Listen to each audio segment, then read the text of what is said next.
The cemetery was quieter than Lily expected for Manhattan. She stood behind an oak tree 50 feet from the graves, close enough to see but far enough to stay invisible. 5 days in New York, and this was the first time she had worked up the courage to come here. Her hands shook inside the pockets of her jacket. November wind cut through the thin fabric, but she barely felt it. All her attention focused on the man in the black suit, kneeling in front of 2 headstones. Anthony Ricchetti, her father. He looked older than the photo she had found online.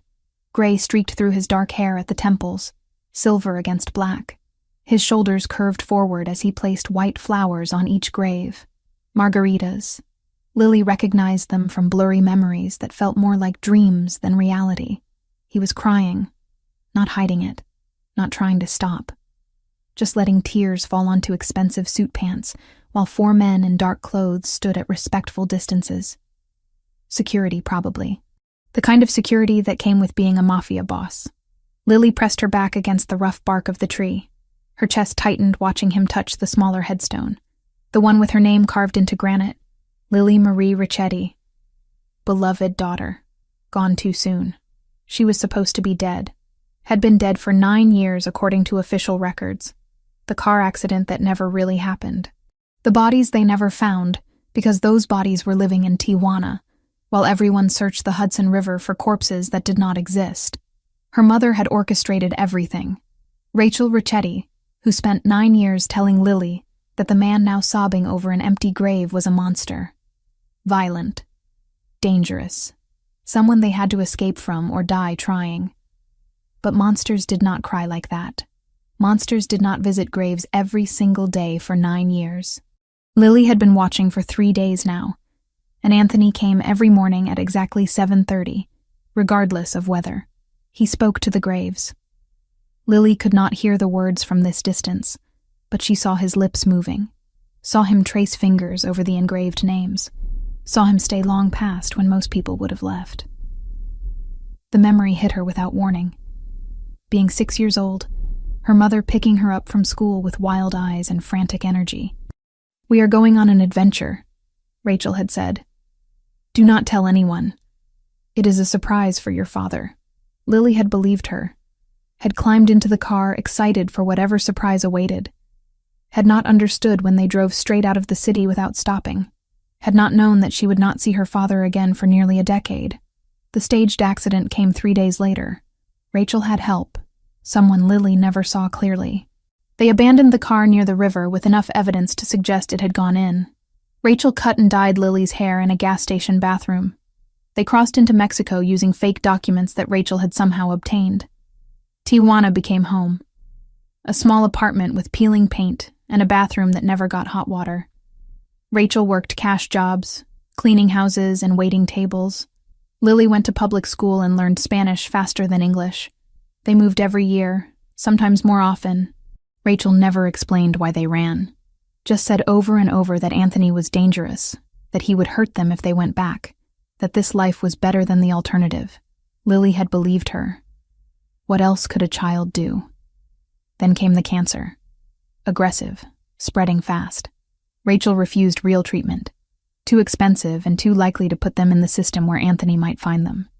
She tried natural remedies and prayer, neither of which stopped the disease from eating her alive. In the final weeks, drugged on pain medication and facing the reality of death, Rachel confessed everything. "I lied about him," she whispered from the hospital bed in the charity ward. Her voice barely carried over the beeping machines. "Your father never hit me, never threatened us. I left because I was angry, because the divorce was not enough. I wanted him to suffer the way I was suffering."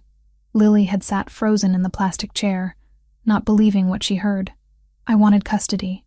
He was going to get it because of his lawyers, his money, his connections. So I took you instead. Made him think you were dead so he would never look." Rachel coughed, blood speckling her lips. "I thought it would make me feel better. It did not. It just made everything worse." "Why are you telling me this now?" Lily asked, numb.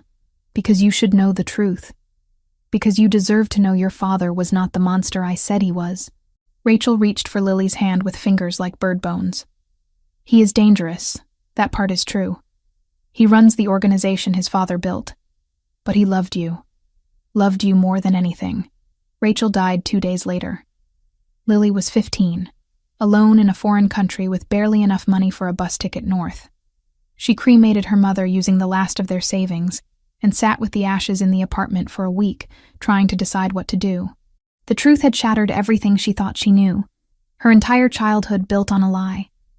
9 years stolen because one person could not handle anger and rejection like an adult. Lily made the decision alone. She would go back. She would find her father. She would see if the man Rachel described in those final confessions was real or just another version of the lies. She used the emergency money Rachel had hidden in a coffee can. Money Lily had not known existed until she found the note after the funeral.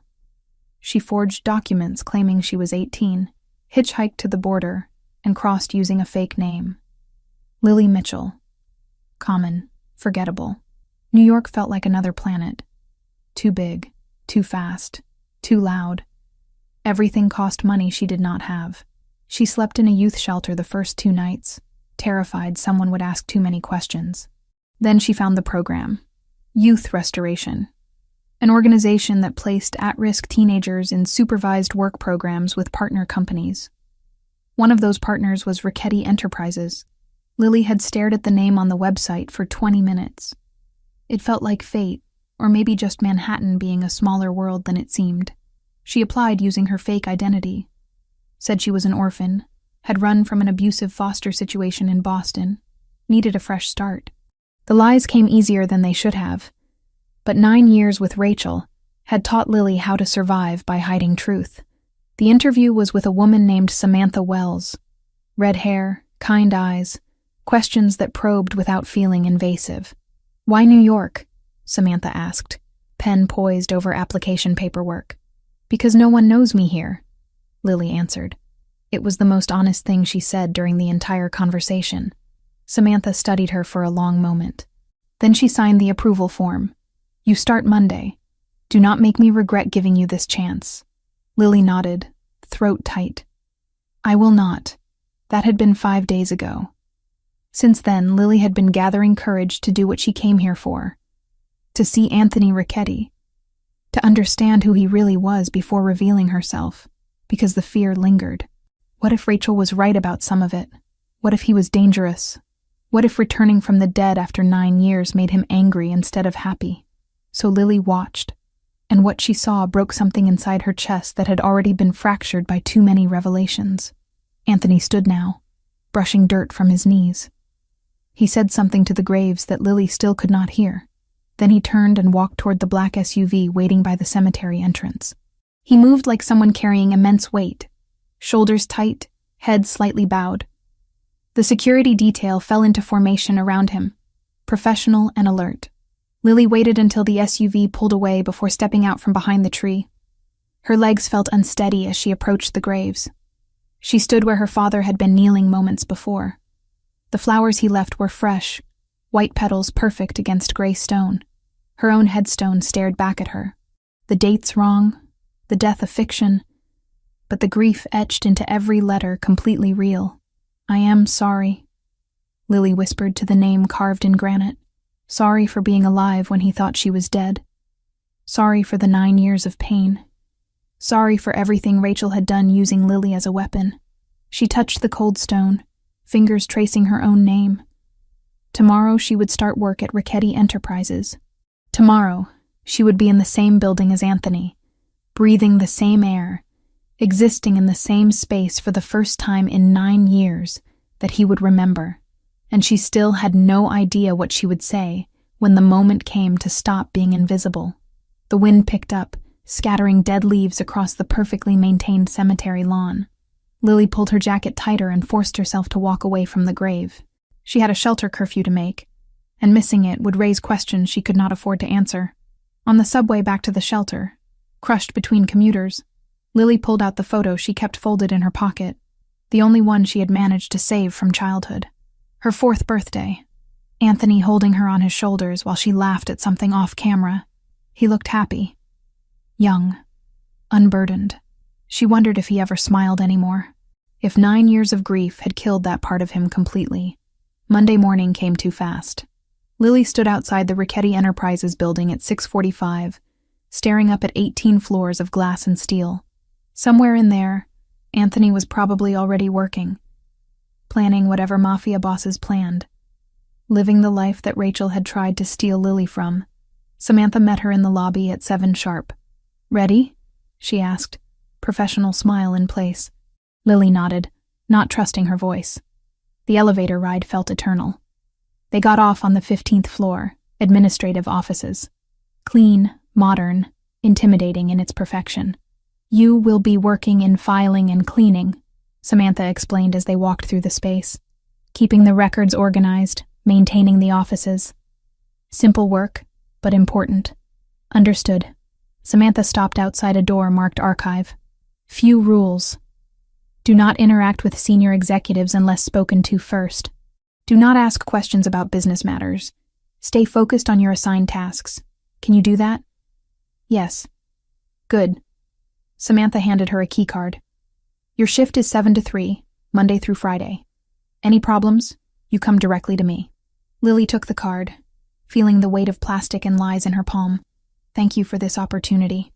Samantha's expression softened slightly. "Everyone deserves a second chance. Do not waste yours." Then she was gone, heels clicking away down the corridor, leaving Lily alone with a filing system and the knowledge that her father was somewhere in this building above her head. The first day passed in a blur of learning systems and avoiding eye contact. The second day felt slightly easier. By the third day, Lily had established a rhythm. She could almost forget why she was really here, until she found the photo. It was in an old file box, mixed in with corporate documents from 15 years ago. A candid shot of Anthony, Rachel, and baby Lily at some company event. Anthony held infant Lily against his chest, while Rachel smiled at the camera. They looked happy. They looked like a real family. Lily's hands shook holding the photograph. This was what Rachel destroyed. This was what 9 years of lies had cost. She was still staring at the photo when footsteps approached from behind. "That needs to be filed in personnel archives." The voice froze every muscle in Lily's body. Deep, controlled, carrying authority without volume. She turned slowly. Anthony Richetti stood 6 feet away, close enough that she could see the gray in his hair, the lines around his eyes, the wedding ring he still wore despite Rachel being gone. His eyes locked on hers. Dark brown, intense, seeing everything. "What is your name?" he asked. Lily's throat closed. Seconds stretched into hours. She forced words past paralyzed vocal cords. "Lily Mitchell." Anthony went absolutely still. The color drained from his face in real time. His eyes, which had been professional and distant, suddenly focused on hers with terrible intensity. Green eyes. The same shade as Rachel's. The same shade his daughter had inherited. His mouth opened. No sound came out. He stared at her like seeing a ghost. Or maybe something worse than a ghost. Then he turned and walked away without another word, hands visibly trembling at his sides. Lily stood alone in the archive room, heart hammering, the photograph still clutched in her shaking fingers. He had reacted to her name, to her eyes, to something about her that cut through professional distance and struck whatever nerve made a mafia boss lose his carefully maintained control. This was real now. She was not watching from a cemetery anymore. She was standing in his world, carrying his daughter's name, wearing his daughter's face. And she had no idea what happened next. 3 days passed like holding breath underwater. Lily kept her head down, organized files that had not been touched in years, and tried to become invisible. The kind of invisible that made people forget you existed the moment you left the room. It worked on everyone except the security cameras. She noticed new ones appearing on the 15th floor. Small, discreet, positioned to cover angles that had been blind spots before. Someone was watching. Someone wanted to see everything that happened in the administrative section. Samantha appeared on the 4th morning with coffee and questions disguised as casual conversation. "How are you settling in?" she asked, leaning against the archive room doorframe. Lily kept sorting documents, not looking up. "Fine. The system makes sense once you understand the logic. Any issues with the other staff? I have not really talked to anyone." "That's probably smart." Samantha sipped her coffee, eyes assessing. You are doing good work. Better than the last 3 people we placed here. Thank you. Silence stretched between them. Lily could feel Samantha studying her, trying to figure out what did not quite add up. The background story was solid, but something in Lily's behavior must have triggered curiosity. Mr. Ricchetti mentioned you, Samantha said finally. Lily's hands stilled on the file folder. He did? Asked me to keep an eye on you. Make sure you are adjusting properly. Samantha's tone stayed neutral, but question marks hid beneath the words. He does not usually take personal interest in program participants. Maybe he is just thorough. Maybe. Samantha pushed off the doorframe. Or maybe you remind him of someone. The comment landed like a physical blow. Lily forced herself to keep breathing normally, to not react in any visible way. I have a common face, she managed. Your eyes are very distinctive. Samantha studied her for another moment. Green like that is rare. Lily had nothing to say that would not reveal too much. She stayed quiet, pretending to focus on alphabetizing files that were already in perfect order. Samantha left without pushing further, but the interaction rattled Lily for the rest of the day. She was being noticed, being watched, being discussed between Samantha and Anthony in conversations Lily was not part of. The pattern continued. Security presence increased subtly. Cameras multiplied. And Lily caught glimpses of Anthony more often than seemed coincidental for someone who supposedly never left the penthouse floors. He would appear on 15, speak briefly with department heads, then leave, but his eyes always found her. Always held a second too long before he forced himself to look away. It was terrifying and heartbreaking in equal measure. He clearly sensed something, but could not identify what.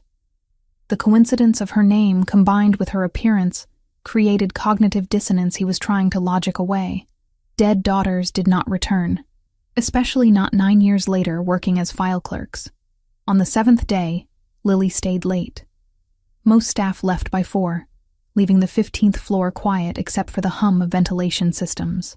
She wandered the corridors, mapping the space, looking for pieces of her father's life that might help her understand who he had become. That was when she found it. A door at the end of the east corridor marked simply, storage.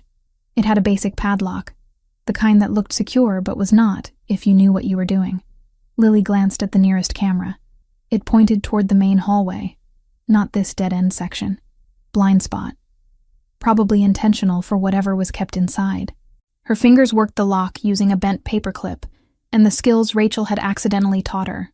When your mother could not remember where she put the house keys twice a week, you learned to get creative with entry methods. The lock clicked open. Lily held her breath and pushed the door. Inside was not storage. It was a personal archive. Boxes labeled with dates stacked on metal shelving. A small desk in the corner with a locked drawer. And on the walls, photographs in simple frames. Lily stepped inside and closed the door behind her. The photos destroyed her. Anthony holding baby Lily in the hospital. Lily's first birthday. Cake smashed everywhere. Her learning to walk while Anthony crouched with arms open. Preschool graduation. Every milestone documented and displayed like a shrine to someone who no longer existed. She moved deeper into the room. The boxes were organized chronologically. She opened one labeled 2016, the year of the disappearance. Inside were Lily's belongings. Her favorite stuffed rabbit. Drawings she made in kindergarten. A jacket she had loved with stars on the sleeves. Baby shoes preserved in tissue paper. Everything carefully packed and saved as if Anthony thought she might come back someday and want these pieces of childhood. Lily's vision blurred. She picked up the rabbit, threadbare and faded, and pressed it against her chest the way she used to when she was small and scared. The fabric still smelled faintly of the lavender detergent Rachel used before everything changed. 9 years. He kept everything for 9 years. Footsteps in the hallway outside jerked Lily back to reality. She quickly returned the rabbit to the box, closed it, and moved toward the door. The footsteps passed without slowing. Security making rounds. She should leave. Should get out before someone noticed the unlocked door. But one more box caught her attention. Labeled simply, Rachel. Lily opened it. Letters. Dozens of them. Written in Anthony's handwriting, never sent. All addressed to Rachel, dated after the accident. Lily pulled one out and read, "I know you are gone. I know you are not reading this. But I need to tell you that I am sorry. Sorry for working too much. Sorry for not fighting harder to fix us. Sorry that our daughter will never know how much I loved her. I failed you both. I will carry that until the day I die." Lily read another, and another, each one a confession of grief, regret, love that had nowhere to go. Anthony had written to his dead wife for years, processing pain the only way he knew how. The last letter was dated 3 months ago. "I met someone today, just in passing. She coordinates a youth program we partner with. Red hair, kind eyes. I felt something when she smiled. Guilt, mostly. Guilt that I could feel anything at all when you and Lily are gone. I do not know if I am allowed to be human again. I do not know if I want to be." Samantha. He was talking about Samantha. Lily carefully returned the letters to the box and closed the lid. Her hands shook. Her father was beginning to heal, to feel again, and she was about to explode back into his life and shatter whatever fragile piece he had built. She left the room, locked it behind her, and walked quickly toward the elevators. The building felt too small suddenly, walls pressing in. Outside, cold air hit her face. Lily walked without destination, letting her feet carry her through Manhattan streets while her mind spun. What was she doing? What did she think would happen? She had imagined confrontation, answers, maybe even reunion, but watching her father grieve, seeing the depth of what Rachel's lie had cost him, made everything feel impossibly complicated. Revealing herself could heal him, or it could break him completely. Lily was so lost in thought she almost missed the black SUV pulling up beside her. The window rolled down smoothly. "Miss Mitchell." She stopped, heart jumping.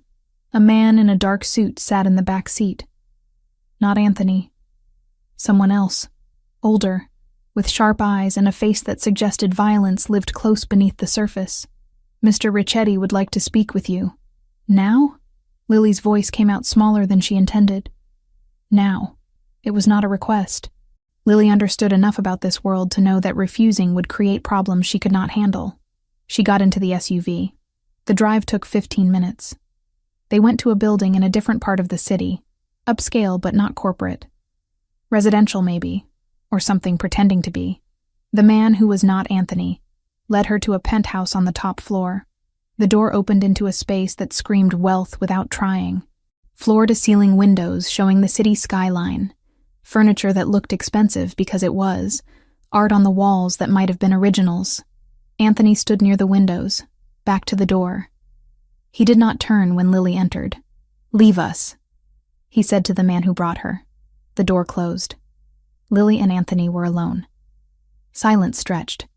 Lily's pulse hammered in her ears. "Do you know who I am?" Anthony asked, still not turning. "Yes. Do you know what I do?" "I have an idea." "Then you understand that I could make you disappear, that no one would ask questions, that there would be no consequences." Terror spiked through Lily's nervous system, but underneath it, something else. Curiosity about whether he actually would. "I understand," she managed. Anthony finally turned. His face was unreadable, controlled in a way that felt dangerous. "Why did Samantha Wells place you in my building?" "It was random assignment. Part of the program."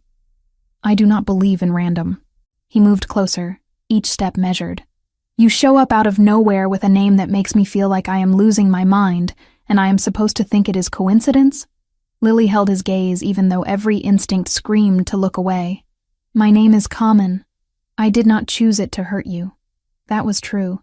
She had chosen it because it was her name, the one thing she refused to change even when everything else was a lie. "Your eyes," Anthony said quietly, stopping a few feet away. "They are the exact shade of green my daughter had. I am sorry. I cannot change my eyes." "No." His jaw tightened. "You cannot." Another silence. Anthony studied her face like a puzzle he could not solve. "How old are you?" 18. The lie felt heavy. "You look younger." "I have always looked young for my age." Anthony's eyes narrowed. He did not believe her. Did not believe anything she was saying, but he also had no evidence to contradict her beyond instinct and coincidence. Samantha says you are doing good work, he said finally. I try to be useful. Why? The question caught her off guard.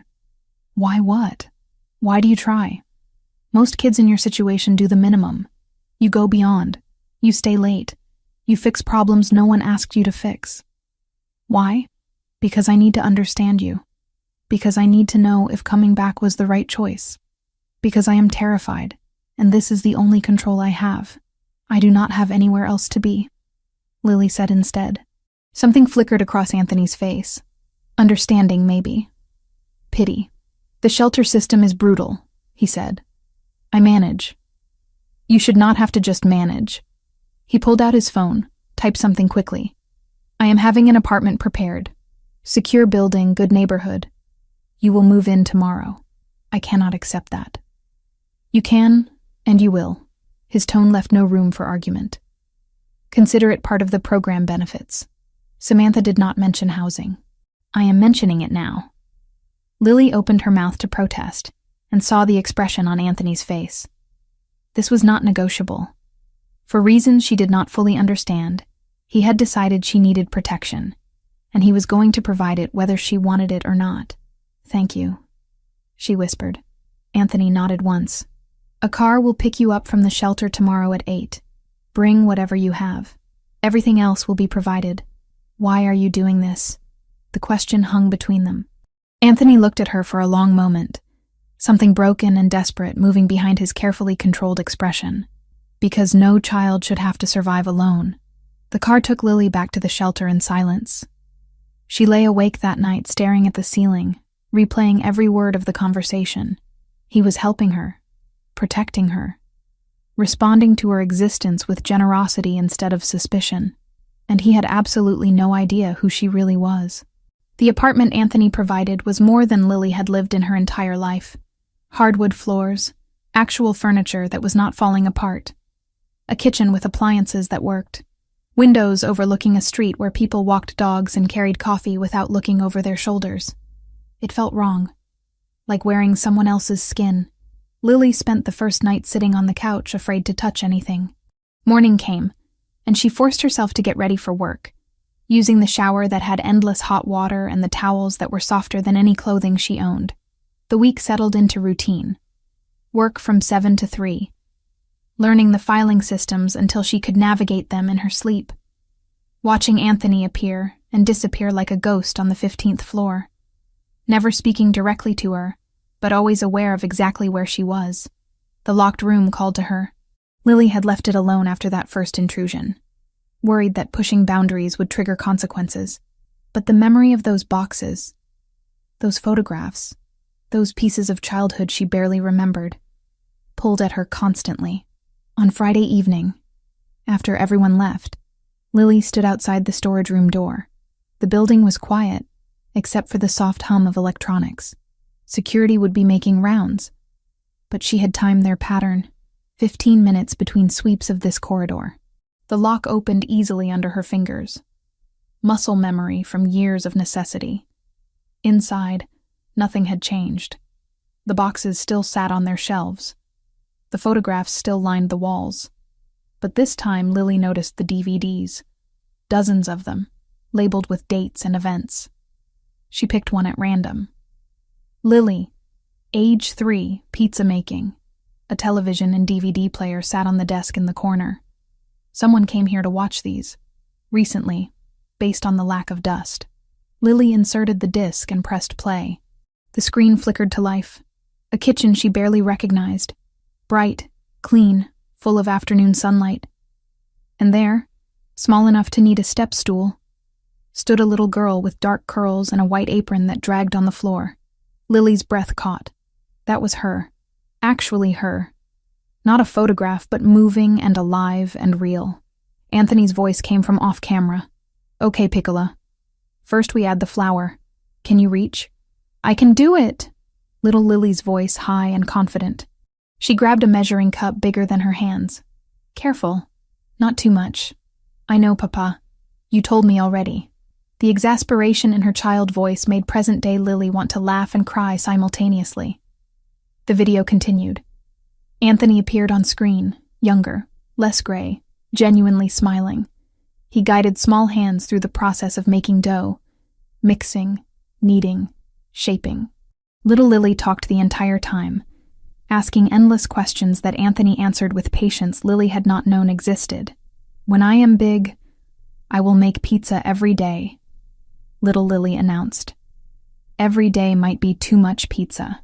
No such thing. She smacked dough with both hands, giggling when flour puffed into the air. Anthony laughed. Actually laughed. The sound filling the kitchen and the recording in the empty room where Lily stood 9 years later watching her own ghost. The video ended. Lily sat frozen, face wet with tears she had not felt starting. That man, that father, was who Rachel had stolen her from. Not a monster, not someone dangerous to his own child. Just a dad teaching his daughter to make pizza on a Saturday afternoon. Lily loaded another disc. Birthday party, age 5. The whole thing captured on video. Anthony carrying her on his shoulders while she shrieked with joy.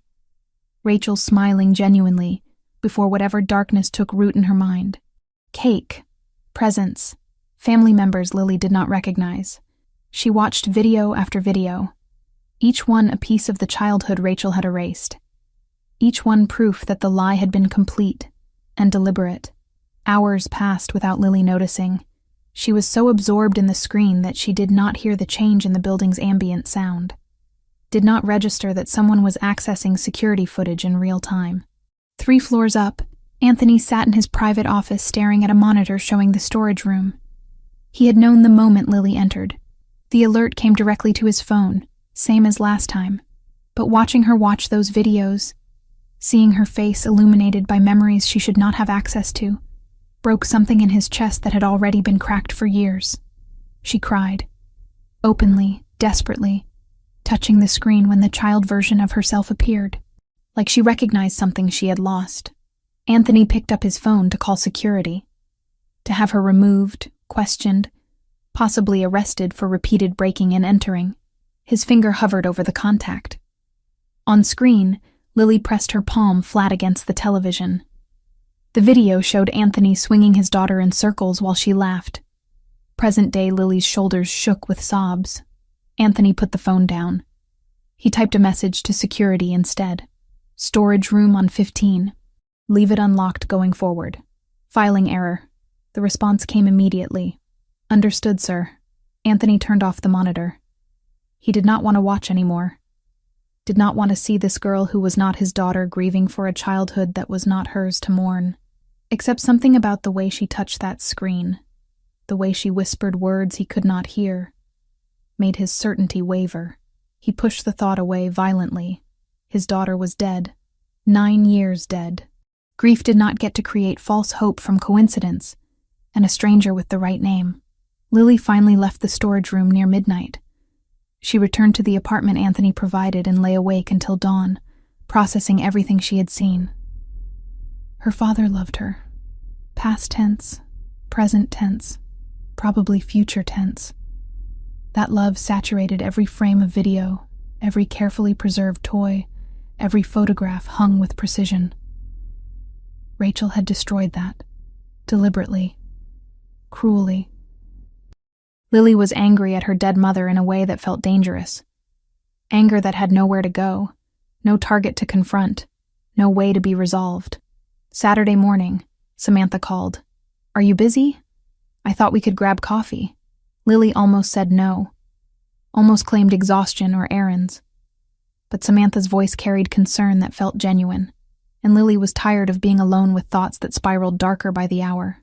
Sure. Where? They met at a cafe in Midtown. Samantha arrived with careful energy, like someone approaching a wounded animal. "How is the apartment?" she asked after they ordered. "Better than anything I have had before." Lily wrapped her hands around the coffee cup, absorbing warmth. Mr. Ricchetti surprised me when he arranged that. He does not usually get personally involved with program participants. Maybe I am just lucky. Maybe. Samantha studied her across the small table.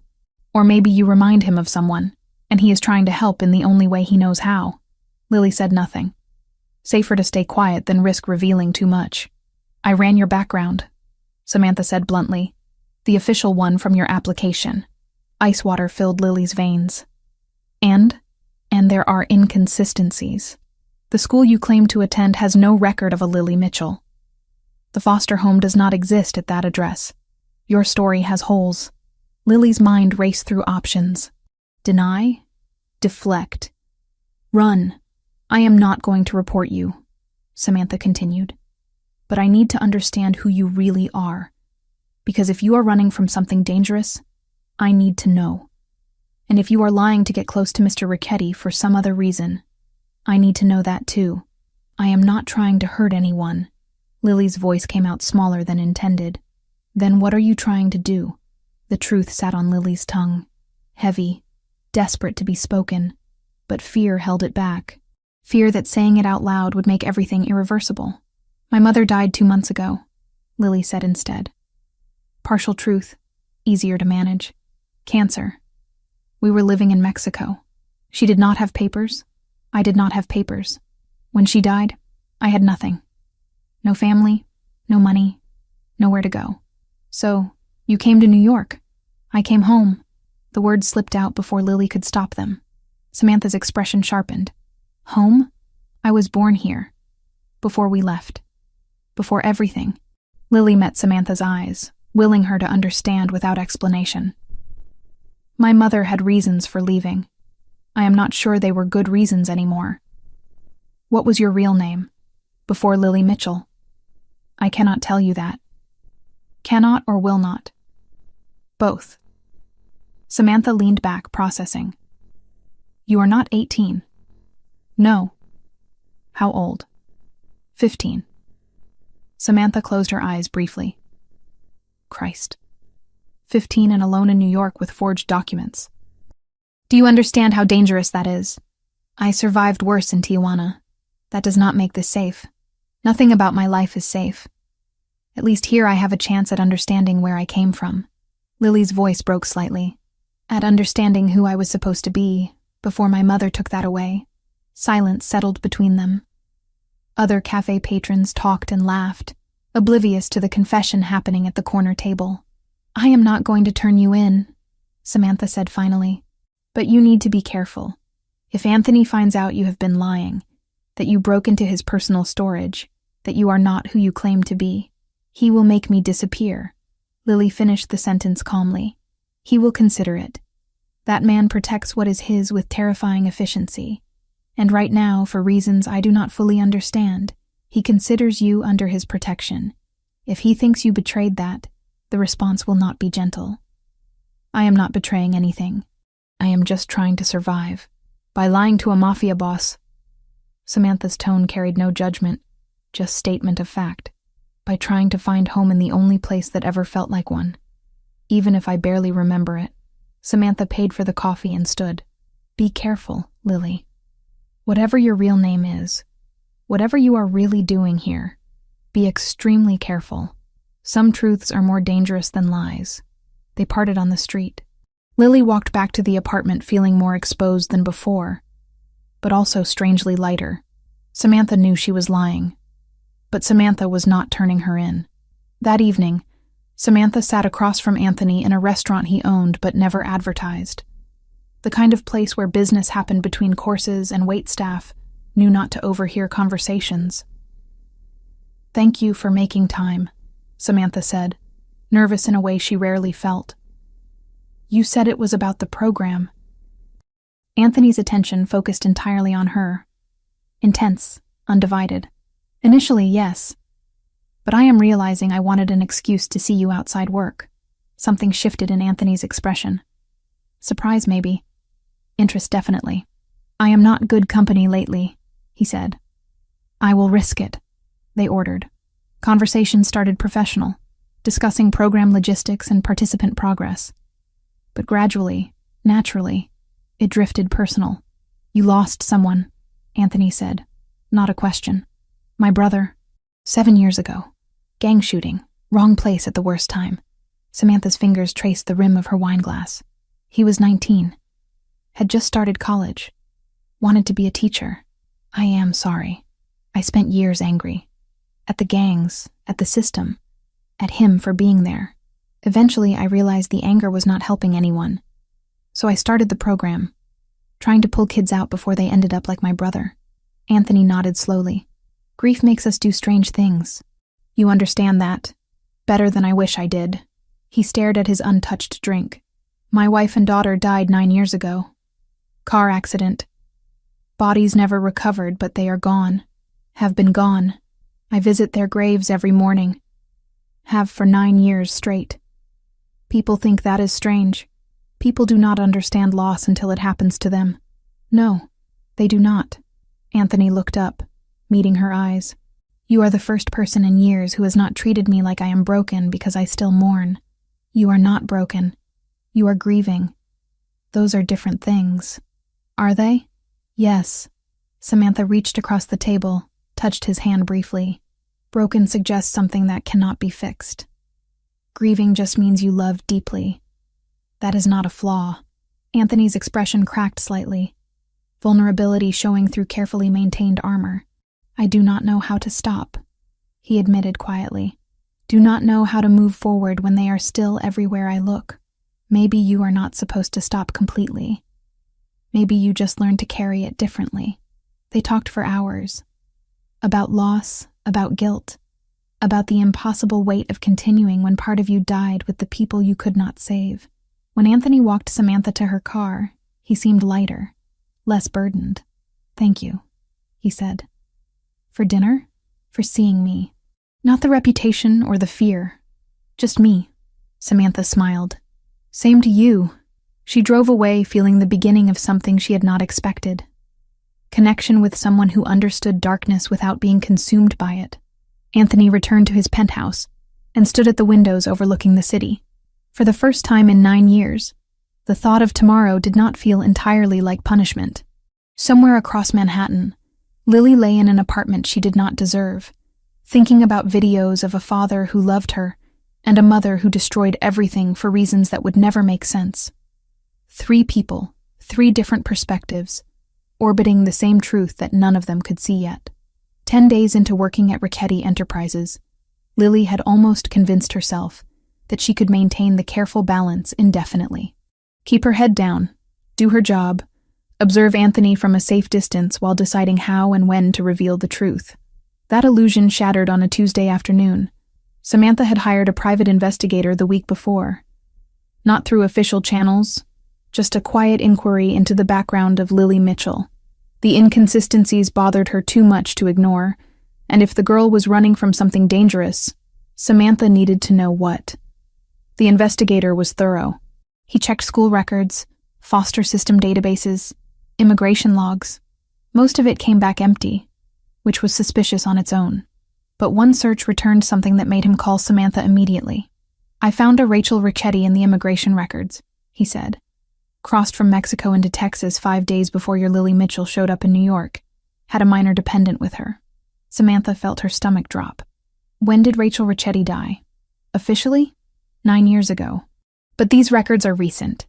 Someone using that name crossed the border 2 months ago. Send me everything you have.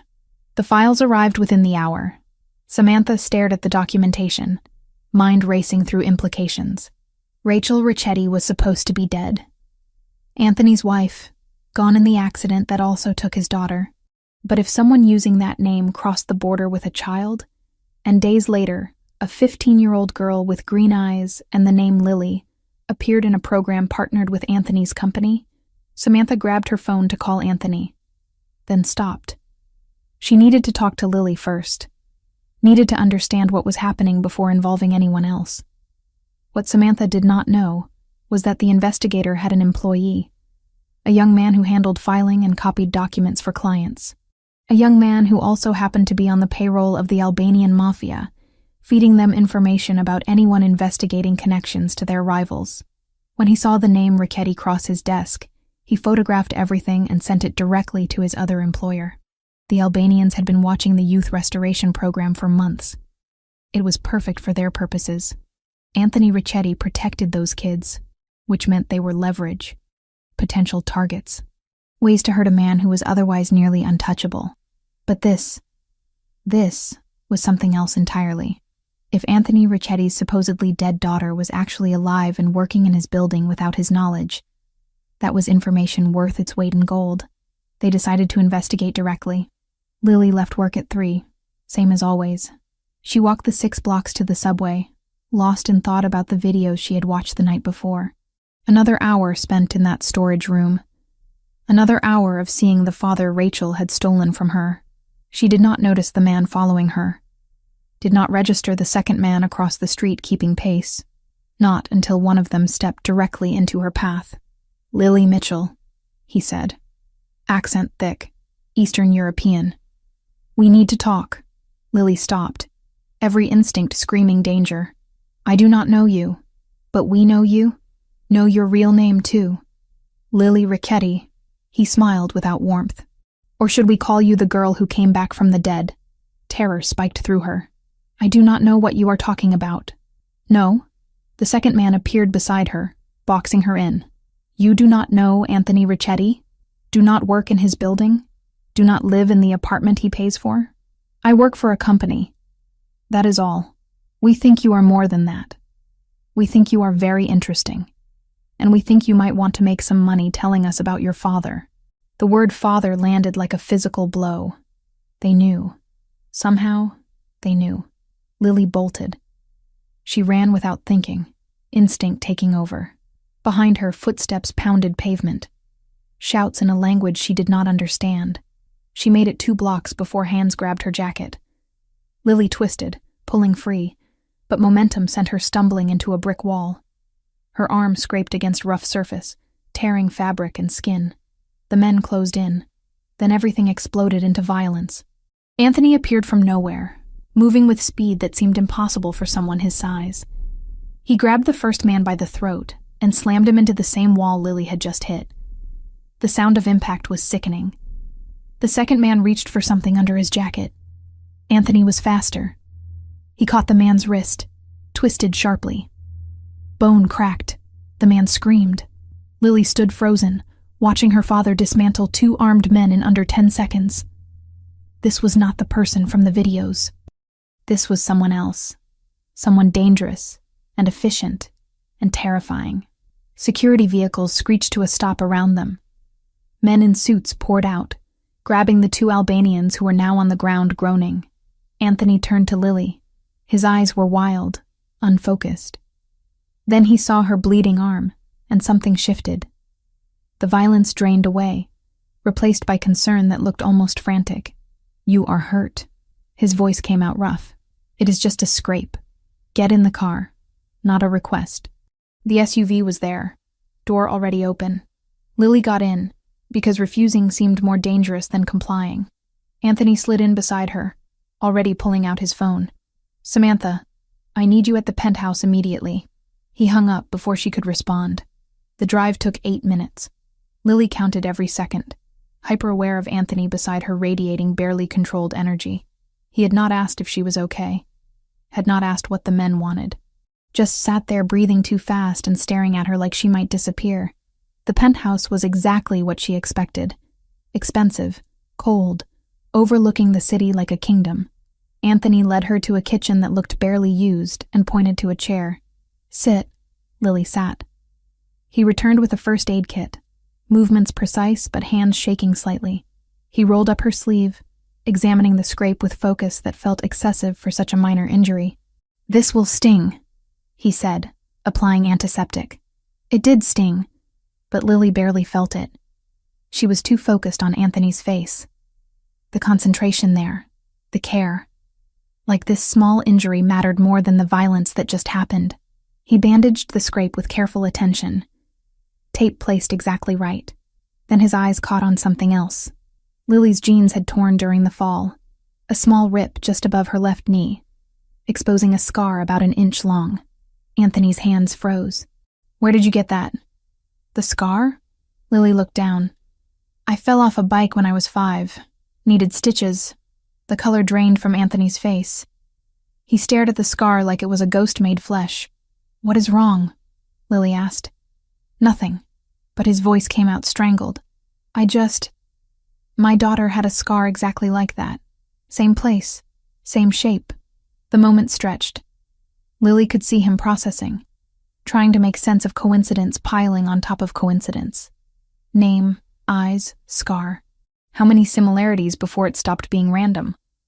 But dead daughters did not come back. That was impossible. The elevator chimed. Samantha rushed out, concern written across her face. What happened? Are you both all right? Albanian Mafia approached her on the street, Anthony said, still staring at Lily's knee. They knew her name. Knew she worked for me. How would they know that? That is what I intend to find out. Anthony finally looked up at Samantha. Can you stay with her while I handle the interrogation? Of course. Anthony left without another word. Samantha waited until the elevator doors closed before turning to Lily with an expression that demanded truth. My office got broken into 2 days ago, she said quietly. The investigator I hired to check your background. Someone stole copies of his files. Lily's breath caught. What files? Immigration records showing Rachel Ricchetti crossed the border from Mexico 5 days before you appeared in New York. Samantha moved closer. The same Rachel Ricchetti who supposedly died 9 years ago with her daughter. I can explain. I think you better. Samantha's voice stayed gentle but firm. Because right now, the Albanian Mafia knows something about you that made them come after you directly. And Anthony is downstairs torturing 2 men for answers that I think you already have. Lily felt everything crumbling. The careful facade, the planned revelation, the control she thought she maintained. It all fell apart under Samantha's knowing gaze. My name is Lily Ricchetti, she whispered. Not Mitchell. Ricchetti. Samantha went very still. Anthony's daughter. Yes, but you are supposed to be dead. I was never dead. My mother faked the accident. She kidnapped me, took me to Mexico, and made my father believe we drowned. The words came faster now. 9 years of secrets spilling out. I lived in Tijuana. My mother died of cancer 2 months ago.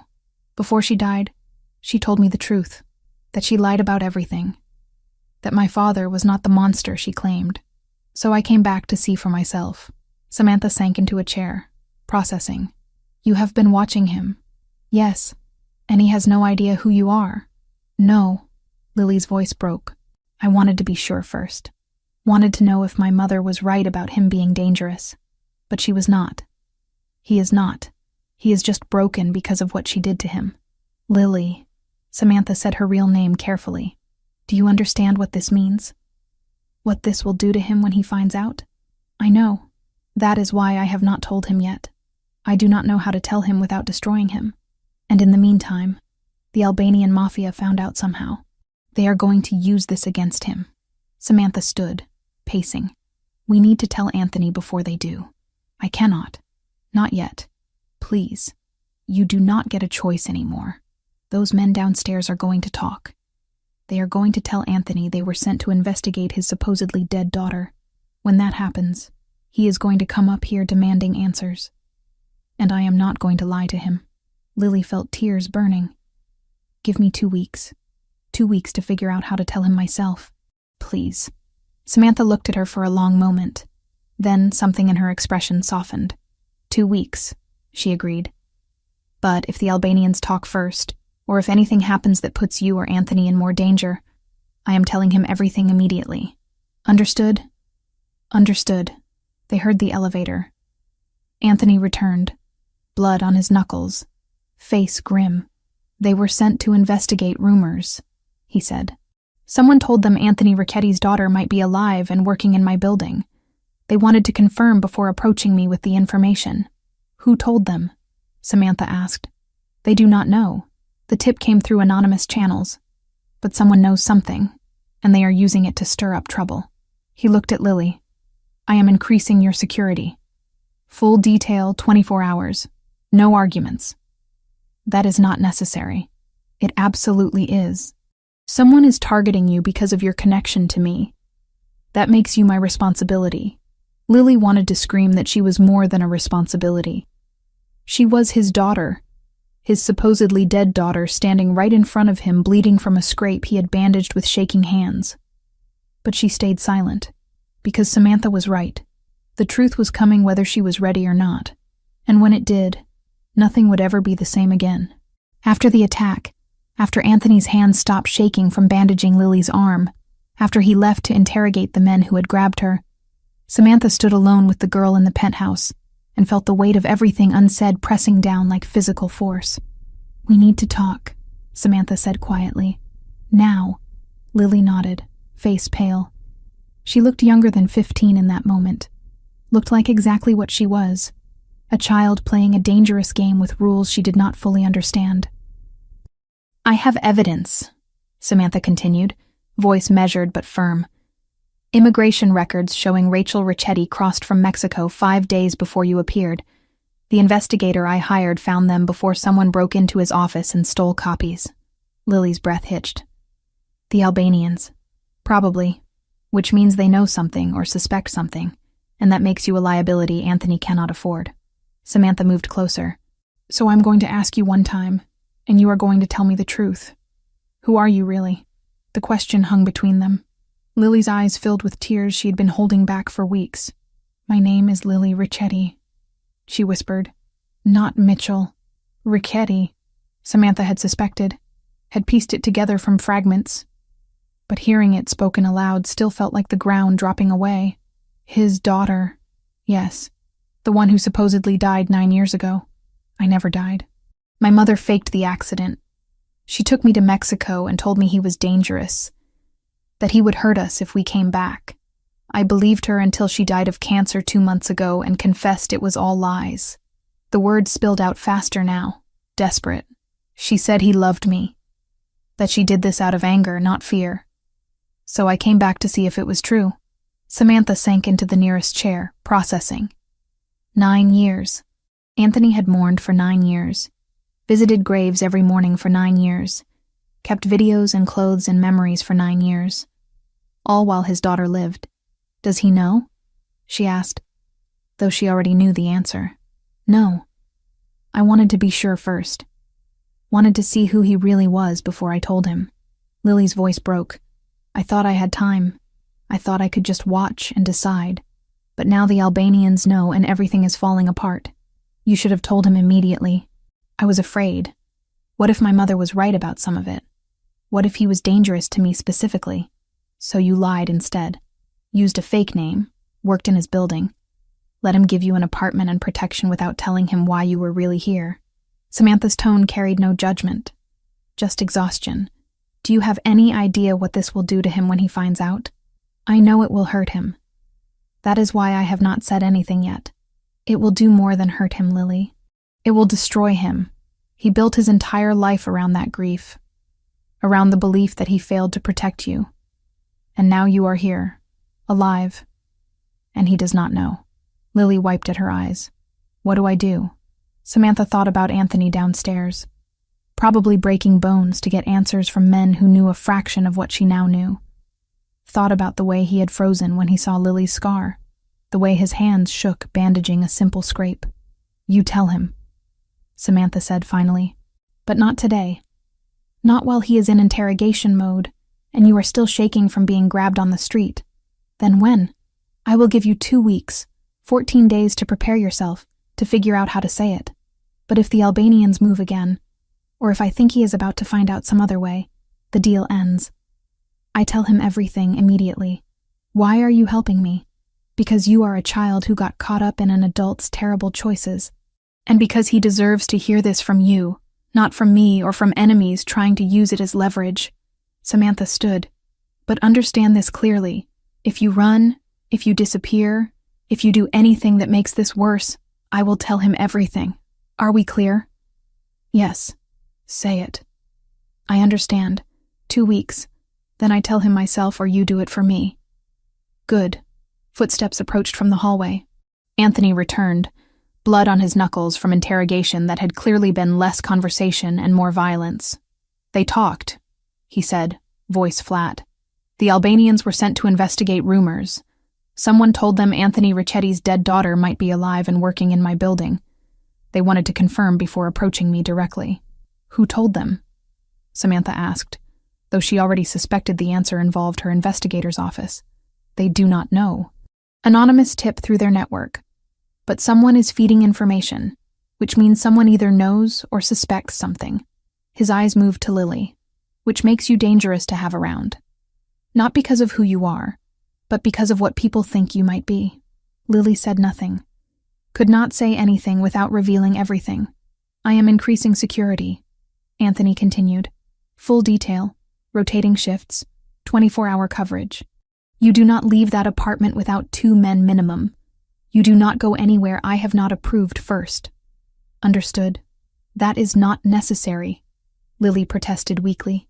It absolutely is. Someone grabbed you on my watch. That does not happen twice. His tone left no room for argument. You are under my protection now. That means something in this world. After he dismissed them, Samantha drove Lily back to the apartment in heavy silence. Only when they were alone in the car did she speak again. He is going to figure it out eventually, she said. The coincidences are piling up too high. Name, eyes, scar. How long before he stops explaining it away as grief playing tricks? I know. Lily stared out the window at the city passing by. I will tell him. I just need time to find the right words. There are no right words for this. But you better find something close. The next days rearranged themselves around that promise. Anthony moved fast. Within 24 hours, he had neutralized the immediate Albanian threat through methods Samantha chose not to ask about. The 2 men who grabbed Lily disappeared into the system. Word went out through channels that touching anyone connected to the youth restoration program meant war. The Albanians backed off. Not permanently, but enough to create breathing room. Anthony made it clear he would trade territory, money, access, whatever it took to keep his protected people safe. It was more than most bosses would offer. It was also more than made logical sense for a girl he barely knew. But Anthony did not operate on logic where Lily was concerned. Something about her bypassed rational thought and went straight to instinct. Protect, guard, keep safe. He could not explain it. Did not try. Just accepted that this was how things were now. Security became Lily's constant shadow. 2 men, always. They did not speak unless necessary. Did not ask questions. Just existed as silent barriers between her and the world. At work, they stood outside the archive room. On the subway, they sat 2 seats away. Outside her apartment at night, they took shifts in the hallway. Lily hated it and needed it at the same time. In between the security and the fear, something else happened. Anthony started pulling her into his orbit more deliberately. It started small. Checking in during lunch to make sure she had eaten.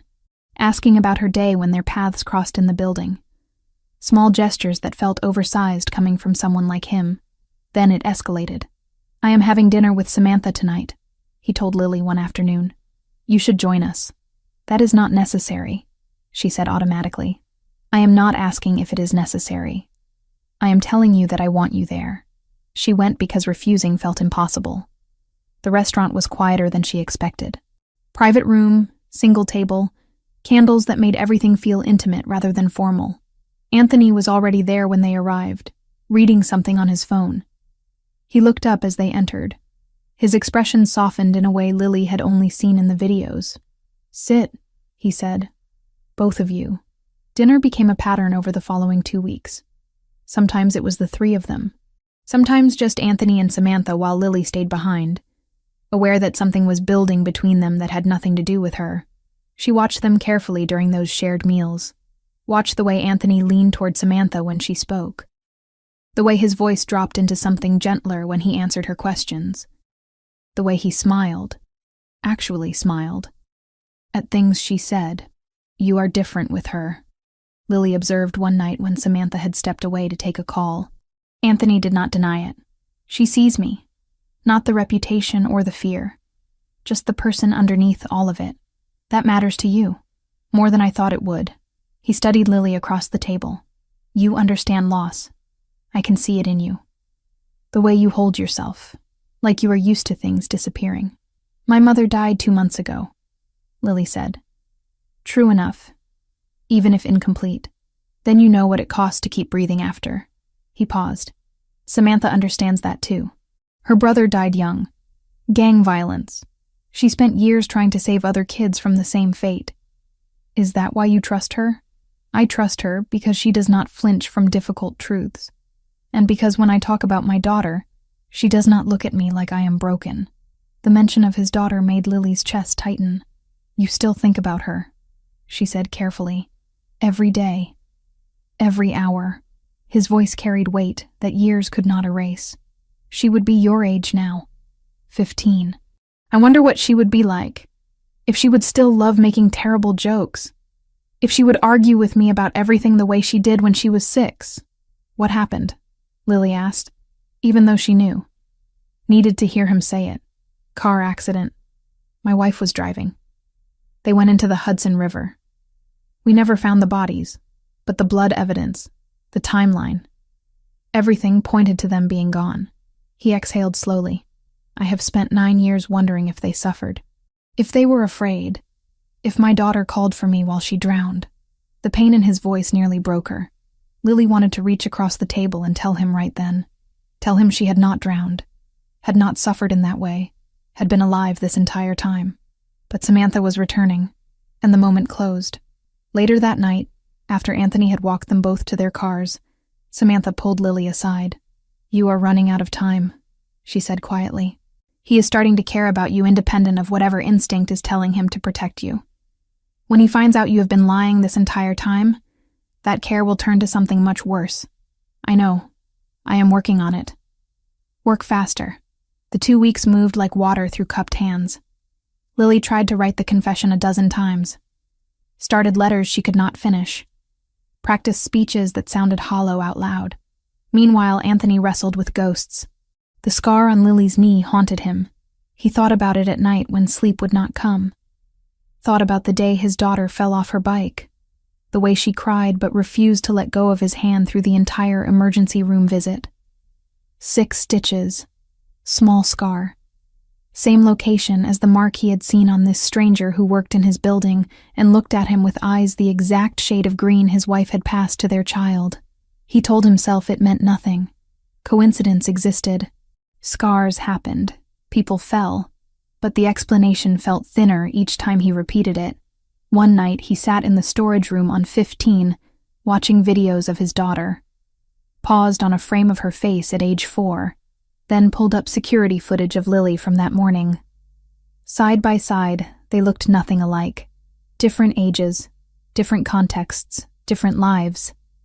But the tilt of her head when she was thinking, the way her mouth curved when she was trying not to smile, the exact arch of her eyebrows when she concentrated. He closed both screens and poured a drink he did not finish. She is dead, he said aloud to the empty room. This is grief. Nothing more. The room did not answer. While Anthony fought with himself, Samantha found herself pulled deeper into his life. Their dinners became longer. Their conversations drifted from work to personal territory more often. He told her about his parents, about the restaurant his father had run as a front for other business, about his mother who pretended not to know the details as long as her husband came home each night.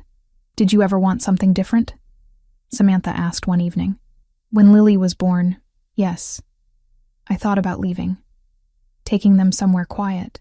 But this life does not let go easily. There are always obligations.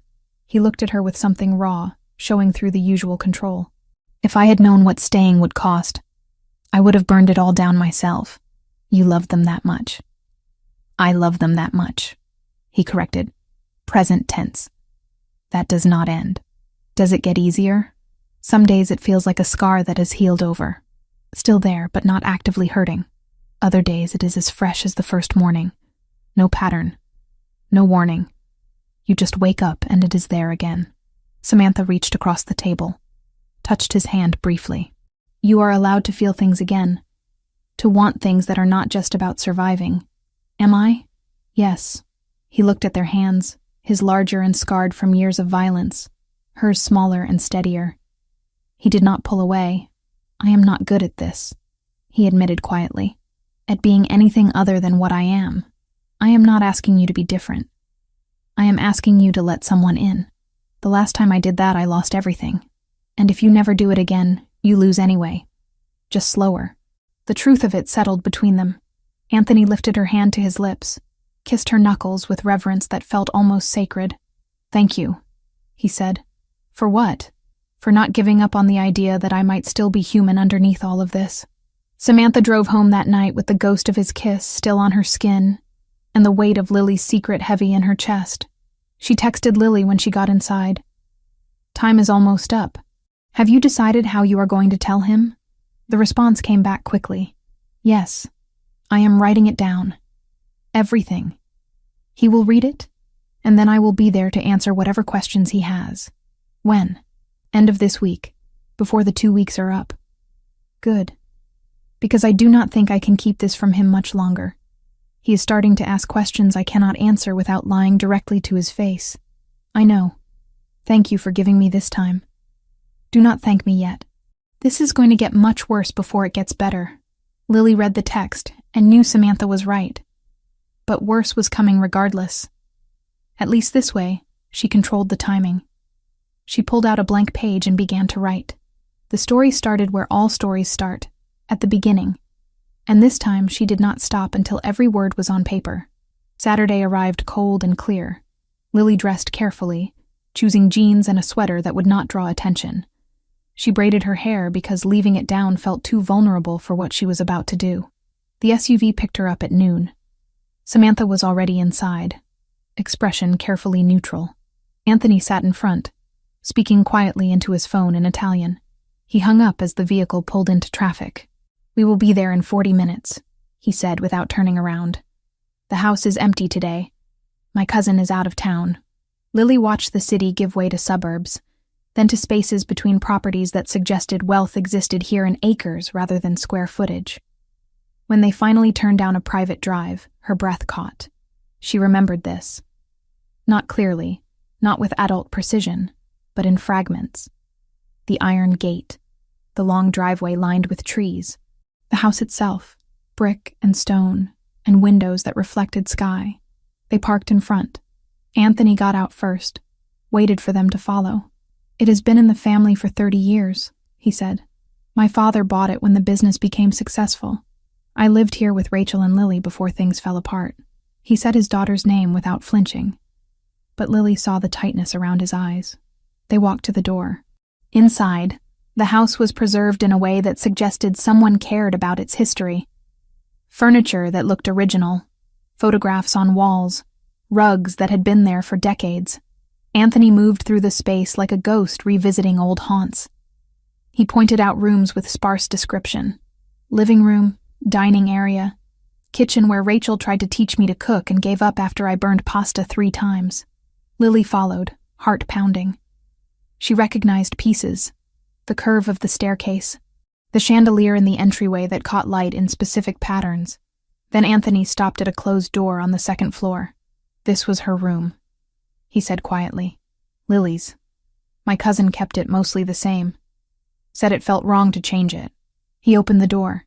Lily stepped inside and felt time collapse. The room was smaller than she remembered, but everything else was exactly right. The bed with its canopy. The bookshelf filled with picture books she had loved. The toy chest in the corner still holding stuffed animals. And the walls. The walls were covered in glow-in-the-dark stars that she knew from memory would light up when the door closed. She moved to the window without thinking.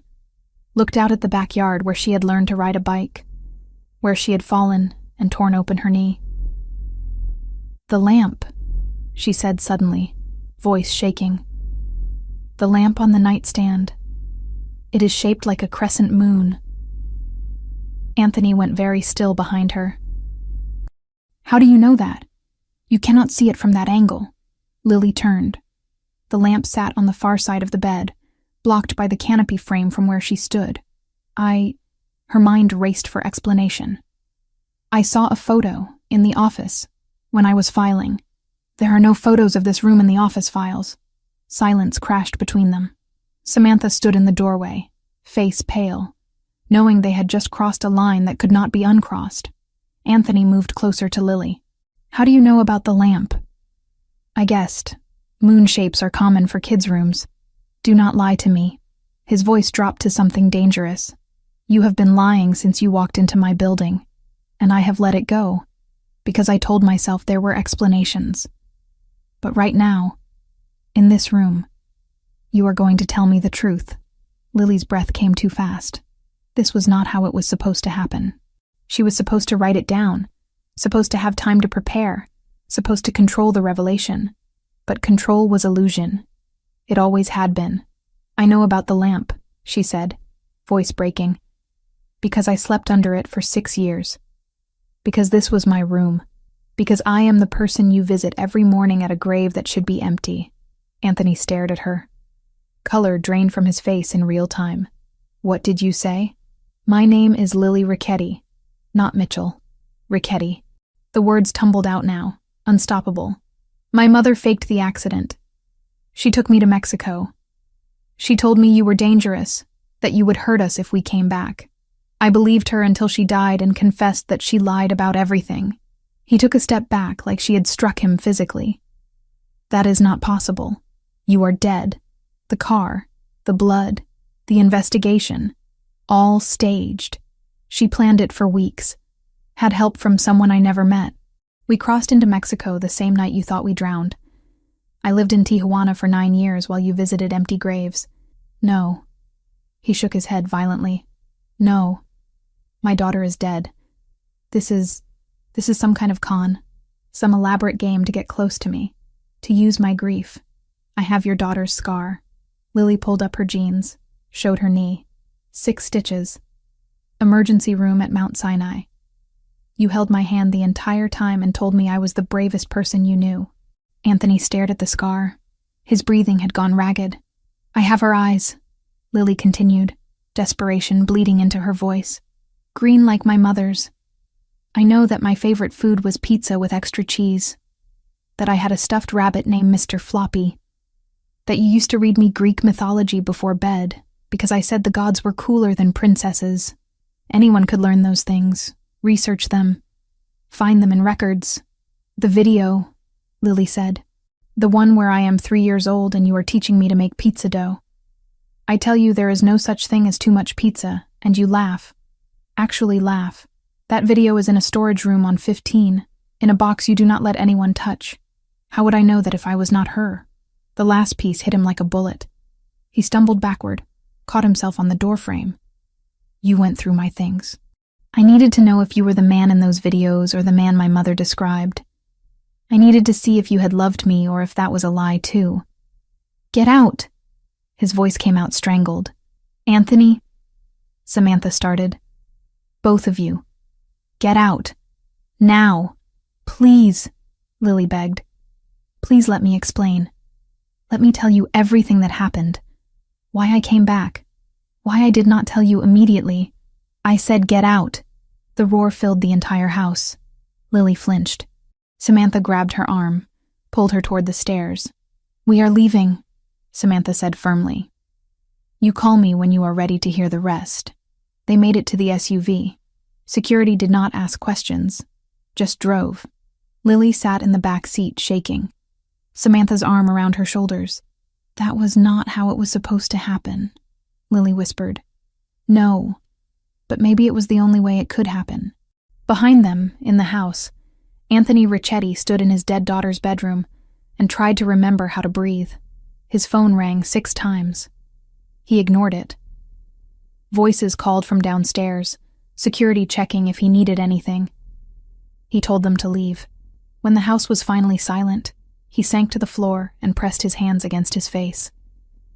9 years of grief. 9 years of guilt.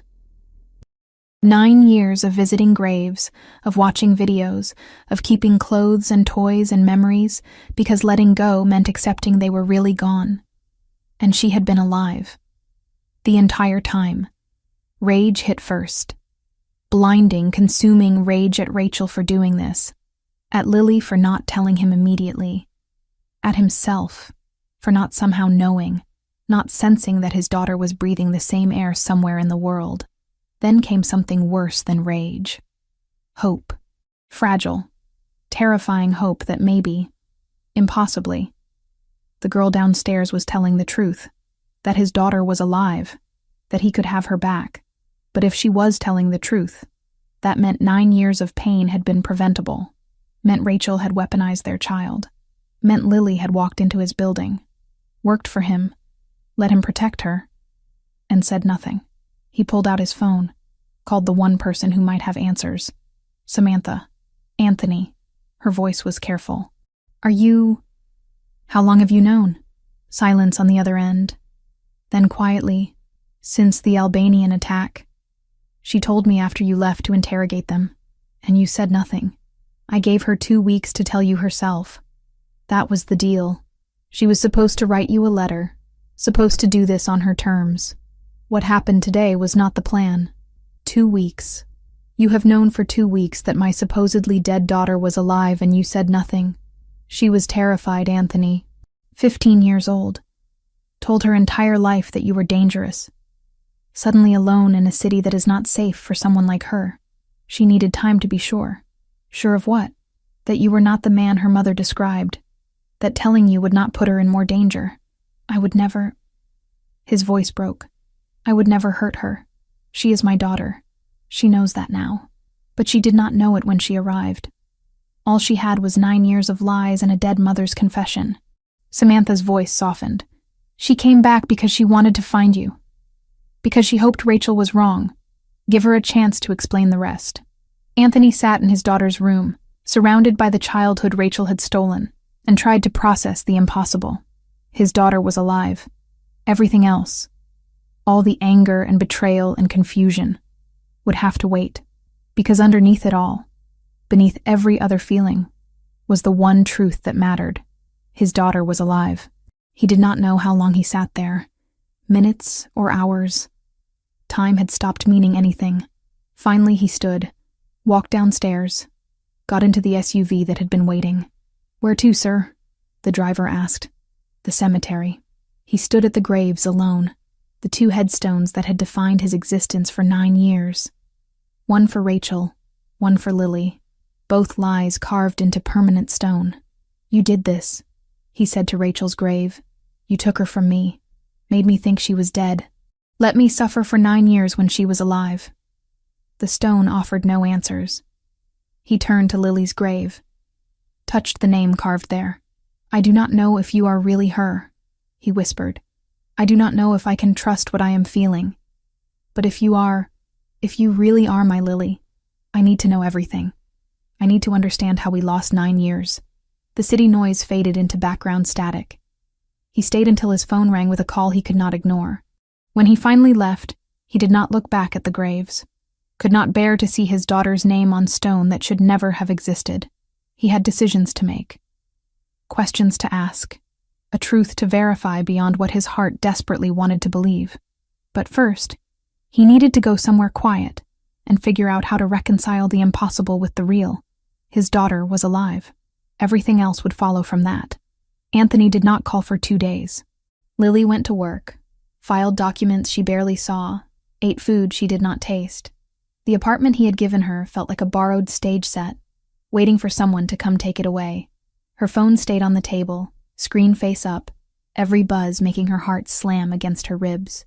None of them were from him. Samantha checked on her twice a day, in person when she could, by text when she was stuck in meetings. "Have you heard anything?" Lily asked on the second evening, sitting at the small kitchen table with untouched tea in front of her. "No," Samantha answered honestly. "He is processing. That is going to take time. Or he is deciding how to make me disappear. He is not going to hurt you," Samantha said. "He is angry, shocked, probably feels like his entire world just flipped. But he is not going to hurt you. He shouted at me to get out. Because he needed space, not because he wanted you gone forever." Samantha hesitated. "You detonated 9 years of grief in one sentence. There is no good way to respond to that. Do you regret giving me the 2 weeks?" Lily asked quietly. "Do you think I should have told him the first day I walked into the building?" "I do not know," Samantha admitted. "Part of me thinks there was never going to be a way to make this easy. Another part thinks every extra day hurt him more. But I am not the one who lived through what you did. You made the best decision you could with what you knew." Lily looked down at her hands. "He might never forgive me.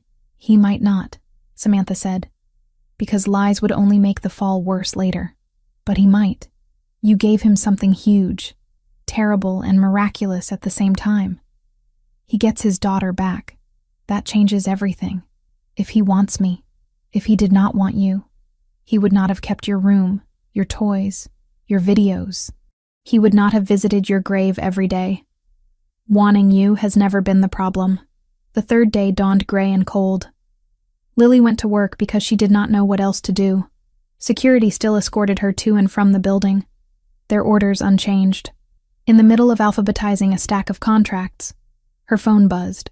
Come to the penthouse. Now. No name. Did not need one. Her legs felt oddly numb on the elevator ride. When the doors opened into the penthouse, she half expected to see the room filled with people. Lawyers, priests, maybe a firing squad. It was just Anthony. He stood near the floor-to-ceiling windows, hands in his pockets, shoulders rigid. The city sprawled out behind him in muted winter colors. Lily, he said without turning. Her name sounded different now. Heavier. Real. She stepped inside. The elevator doors slid shut behind her with a soft hiss that felt far too loud. Sit, he said. She did not. I would rather stand. He took a slow breath, like he was counting to 10. Then he turned around. His eyes looked like he had not slept in days. There were new lines at the corners, tension drawn tight around his mouth. You wrote a letter, he said. You were going to leave it here. Yes. Why did you not? I wanted to be there when you read it. I did not want you to find out alone. He huffed something that was not quite a laugh. That did not work out. No. Silence stretched between them. The room felt too big and too small at the same time. How much of what you told me in that house was true? He asked finally. All of it. Start from the beginning, he said. Everything. No lies, no omissions, no protecting her memory. If I am going to believe you are my daughter, I need to know exactly what she did. So she told him. About the day at school when Rachel arrived with forced excitement. About the long drive out of the city. The way Rachel kept checking the rearview mirror. About the car left near the river with a few of their things inside. Doll, jacket, car seat. Just enough to make the story believable. About the man Lily never saw clearly who met them on the side road, took the car keys, and drove away with the vehicle that would later be found half submerged. Anthony listened without interrupting. No flinches, no questions. Just that cold, focused stare he used on men he was deciding whether to spare. She told him about Mexico, the tiny apartment in Tijuana, the jobs Rachel worked under the table, the Spanish that came faster than English, the way Rachel would scour the internet for any mention of Anthony, always ready to move again if his name appeared too close to where they were. She told me you were dangerous, Lily said, that you hurt people, that if you found us, you would hurt us too. I have hurt people, he said quietly. Many, but never you. Never her. I know that now. Her throat tightened. I did not then. She described the hospital, the pain in Rachel's voice when she finally admitted the truth. She said she lied about everything, Lily said. That you never hit her, that you never threatened me, that she left because she was angry, because she could not stand the idea of you winning in court. So she decided to hurt you in the one way she knew would work, by taking me and making you think I was dead. Anthony's hands clenched into fists at his sides. His knuckles went white. She said she regretted it at the end, Lily continued. That it did not make her feel better, that she ruined your life and mine, that if she could do it over, she would have stayed and fought fair. That sounds like her, he said. The words were flat, scraped raw, proud, stubborn, always wanting to win no matter the cost. Lily told him about Rachel's last days, the way she clung to Lily's hand, the apology that came too late to change anything except the story Lily would carry forward. I cremated her, she said. I scattered her ashes in a little place she liked by the water. Then I found the emergency money she left hidden. Enough for a bus ticket north and a fake ID. Alone, he said. Not a question. Yes, you were 15. Alone. No papers. No protection. I had survived worse in Tijuana. That is not an answer. It is the only one I have. He looked away, paced once across the room, then back. You could have called me, he said. Found some way to reach me. I have resources, connections. One phone call and I could have had you out of there, in a hospital in New York, with the best doctors in the world treating her. She did not want that, Lily said. She was terrified of being found, of you finding her. Even after she confessed, she was afraid of what you might do if you knew where we had been for 9 years. And you listened to her. She was my mother, Lily said quietly. Sick, dying. I did not want to spend her last days fighting. He flinched. So you honored her lies instead and let me bury an empty coffin. I did not know about the funeral, she said. About the graves. About any of it. We did not have access to news outside Mexico most of the time. I did not know you were visiting a stone with my name on it until I came back and saw it with my own eyes. The memory of that first day in the cemetery punched through her again. Anthony on his knees, white flowers on granite, 9 years of grief etched into his posture. What made you come back? He asked. Her confession. The way she said your name at the end. Not with fear. With regret. She said you loved me. That you always had. That stealing me from you was the worst thing she ever did. I wanted to know if that was true. If you were the man she described in those last days or the monster she had painted in the years before. So you forged documents, got into a program that brings you directly into my building, used my charity to get close enough to watch. Yes, and you did not think that was something you should mention before accepting my help.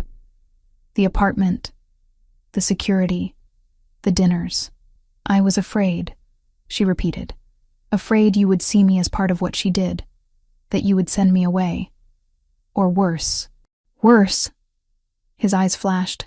What do you think I am? A man who has killed people, she said. A man who controls half this city from up here. A man my mother told me to fear. I had to see with my own eyes who you really were before I put my life in your hands. And what did you decide? She met his gaze.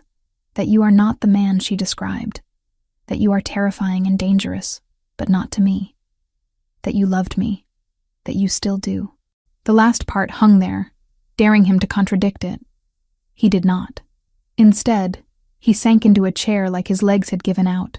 Years seemed to drop onto his shoulders in a single moment.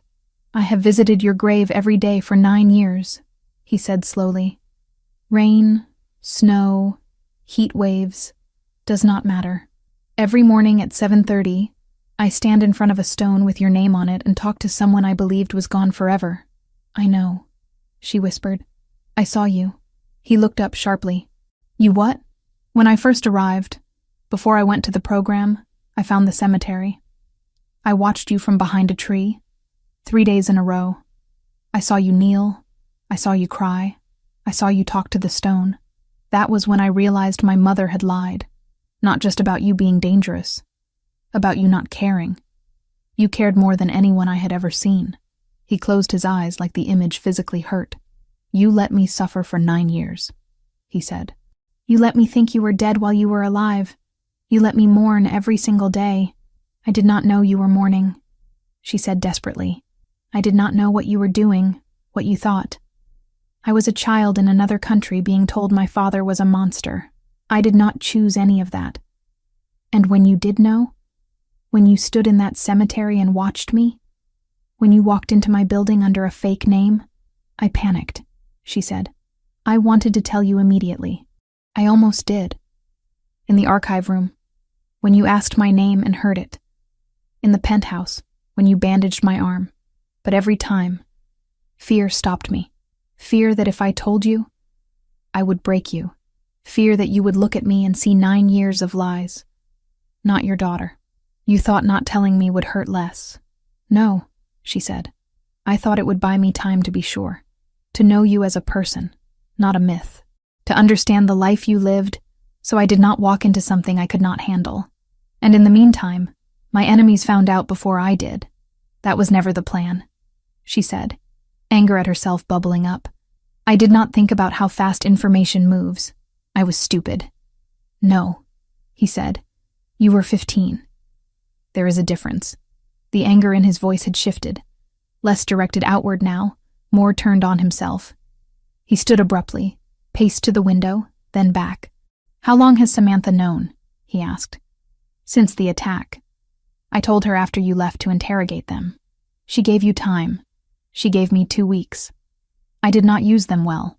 He huffed that not quite laugh again. No, you did not. Another silence. The air between them heavy with things that had no words yet. Do you hate me? Lily asked softly. The question had lived in her throat since the moment she said his name in the Westchester house. He looked at her like she had said something absurd. No, he said. I do not hate you. I hate what she did. I hate that you had to lie to survive. I hate that I did not know you were alive when I could have done something. But I do not hate you. Her knees went weak. She grabbed the back of a chair to steady herself. I am angry, he continued. Angry that you did not tell me sooner. Angry that you thought you had to test me like some stranger off the street. Angry that my daughter did not trust me with the truth. I did not know you, she whispered. Not really. I only knew what she said. I had to see for myself. He nodded once. A sharp jerk of his head. I understand that logically. Emotionally, I want to go back in time and shake you until you talk. That seems fair. He almost smiled. It did not quite make it all the way to his mouth. You are very calm for someone who just admitted to lying to a mafia boss, he said. I am not calm, she said. I am just out of panic. He exhaled slowly, some of the tension leaving his shoulders. I need proof, he said. Something beyond stories and scars. DNA, blood tests.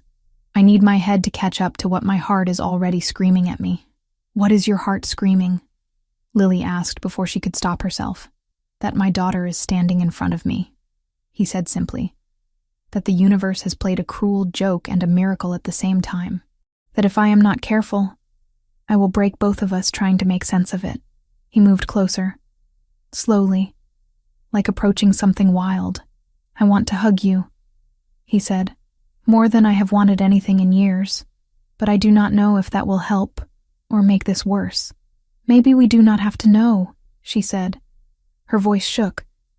Maybe we just try. He hesitated 1 heartbeat longer, then closed the distance. The first touch destroyed her, his hands on her shoulders, heavier than she remembered, larger, calloused from years of work she did not want to imagine. He paused there, giving her a last chance to pull away. She stepped into him instead. His arms went around her in a motion that was half muscle memory, half instinct. He pulled her in like he had in the videos, but tighter, like he never planned to let go again. She broke.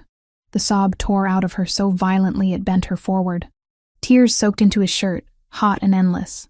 Her hands fisted in the fabric, afraid that if she did not hold on, this would dissolve into another dream.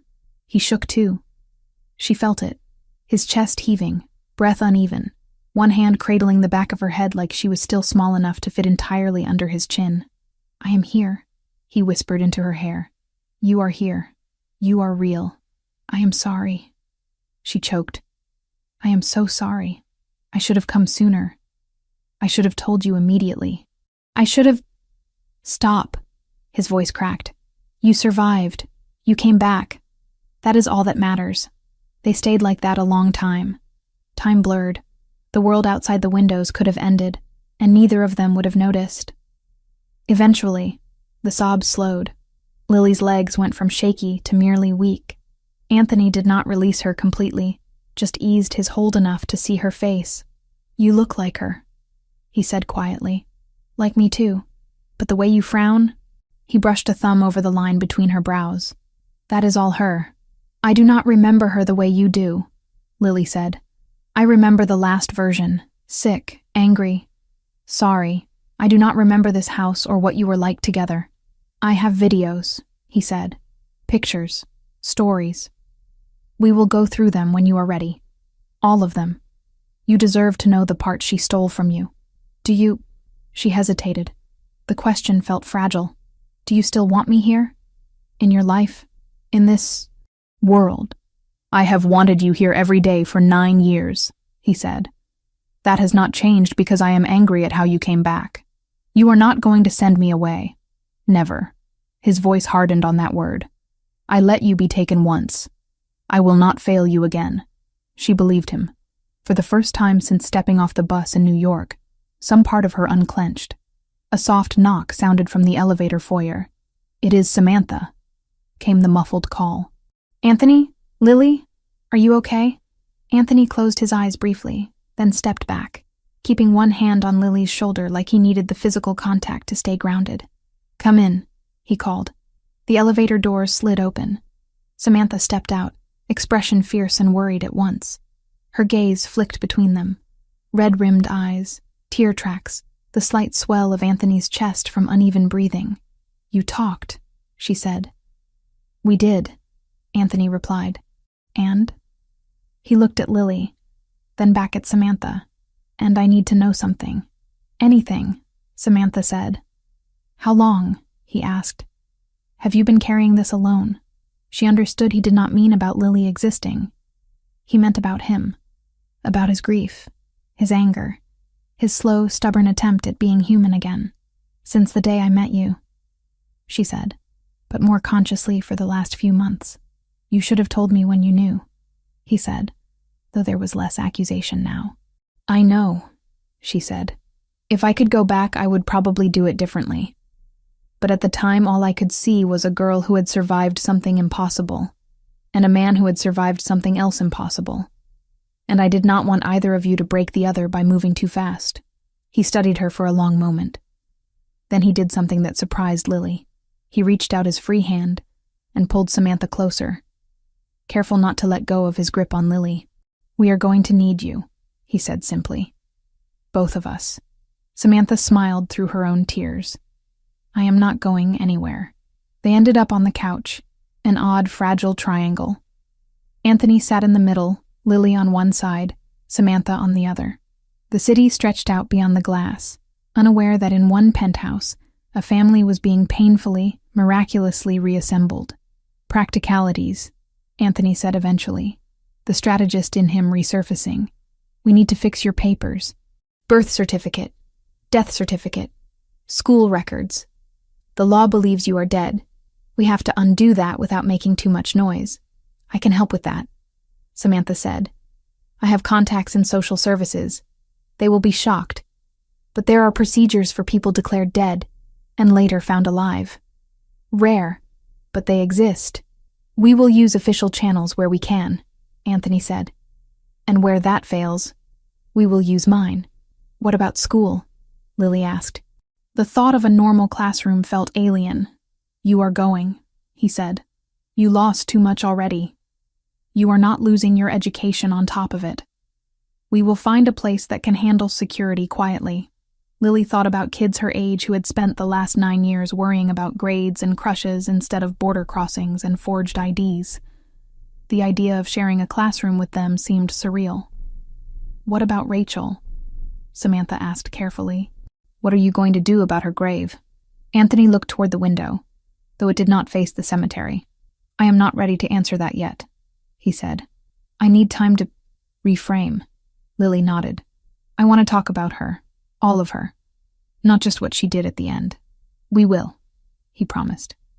"She was more than her worst decision. So are you. So am I." He checked his watch, frowned. "I am canceling all my meetings for the next 2 days," he said. "If anyone complains, they can take it up with security on their way out.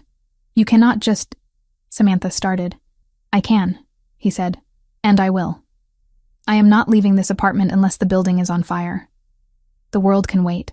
He looked at Lily again, something almost shy in his eyes. "If you want," he added. "You do not have to stay." "I am not going anywhere," she said. He nodded once, then got up and walked toward the hallway leading to the guest rooms. "Where are you going?" Lily asked. "To get something," he said over his shoulder. "Do not move." He returned with a box Lily recognized instantly, the one from the storage room, the one labeled with her name and a year. He set it on the coffee table, hands gentle. "If we are going to start over," he said, "we do it properly, from the beginning. This is everything I kept. Every picture, every drawing, every ridiculous art project you ever brought home. We go through it together." Lily reached for the lid, then stopped. "I thought you said you needed DNA proof," she said. I do, he replied. We will do the tests. We will sign the papers. We will make the government admit they were wrong. But I am not waiting for a lab report to start being your father again. Her vision blurred. She lifted the lid. On top was a photograph of a toddler with wild curls and frosting on her face, sitting on a kitchen counter, while a younger version of Anthony laughed beside her. Lily touched the image with trembling fingers. Tell me about that day, she said. Anthony did. He talked until his voice went hoarse. About first words, first steps, first time she fell and got up on her own. Samantha listened, adding gentle questions that helped the narrative keep moving. Outside, the sky shifted from gray to dark. Inside, in the warm circle of lamplight, a man, his daughter, and the woman who had bridged the gap between them, began the slow work of stitching 9 lost years into something new. 2 days turned into 6 before anyone outside Anthony's closest circle realized something had changed. He cleared his schedule with the same efficiency he used to move shipments and negotiate territory. Meetings vanished from his calendar. Dinners with politicians and rival bosses were postponed indefinitely. Even the daily cemetery visit stopped. For the first time in 9 years, he did not go to the graves. His world shrank to the walls of the penthouse, to the girl who spent most of her time there now, and to the woman who moved between them like a steadying force. The DNA test came back fast. Money moved doors.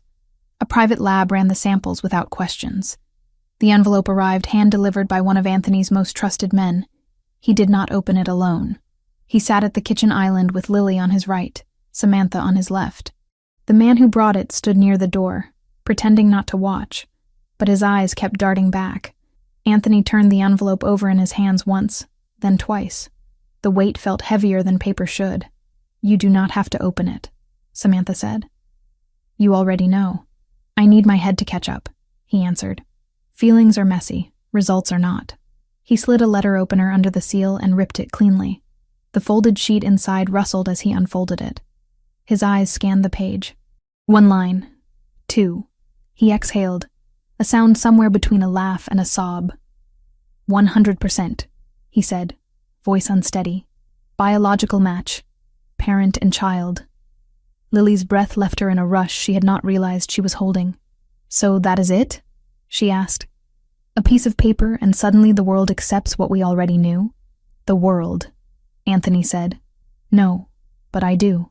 He turned to her. Hello, Lily Ricchetti, he said softly. Officially. Hello, Dad, she replied. The word no longer felt like theft. The man by the door cleared his throat. Congratulations, boss. Anthony nodded once. This does not leave this room. Not yet. When I decide who else needs to know, they will hear it from me. The man left without another word. Practicalities came next. Paperwork, lawyers, judges who owed Anthony favors they never expected to be called in for something this personal. There were procedures for people declared dead and later found alive. Rare, but not non-existent. Usually it involved fraud or identity theft. Not a mother who staged her own child's death. The lawyers explained carefully where they could work within the system and where they would quietly push around it. We will start with vacating the death certificate, one of them said. Once the court acknowledges she is alive, we can move to amend records. It will take time, months, maybe longer. But it can be done. And the grave? Lily asked quietly. That is a private matter, the lawyer replied. The state does not care what you do with a stone. Anthony dismissed them after an hour. His patience for legal language had limits even on the best days.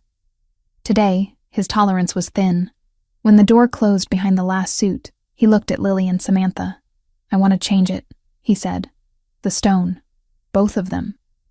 Not erase them, Lily said quickly. Just make them honest. He nodded. Rachel was not entirely who she pretended to be, but a part of her loved you. That deserves to be acknowledged. And you... He stopped, swallowed. You were never there to begin with. They went to the cemetery together for the first time. Security stayed back, giving them a wide circle of privacy. Samantha walked on one side of Lily, Anthony on the other. The wind cut across the open space, carrying the sharp scent of winter and something softer from the flowers other people had left for their dead. 2 headstones waited where they always had. Rachel's name, Lily's name, dates that now meant something entirely different. Anthony crouched in front of his daughter's grave, ran a hand over the carved letters. "I am sorry," he said. "I am sorry I put you here in my mind. I am sorry I did not fight harder when your mother took you. I am sorry I let this stone define 9 years that you were still living." Lily knelt beside him. "You did not know," she said. "You believed what everyone believed. There was blood. There was a car. There were reports. You are not a god. You do not see everything. I was supposed to protect you, and you tried. You are trying now." He closed his eyes for a moment.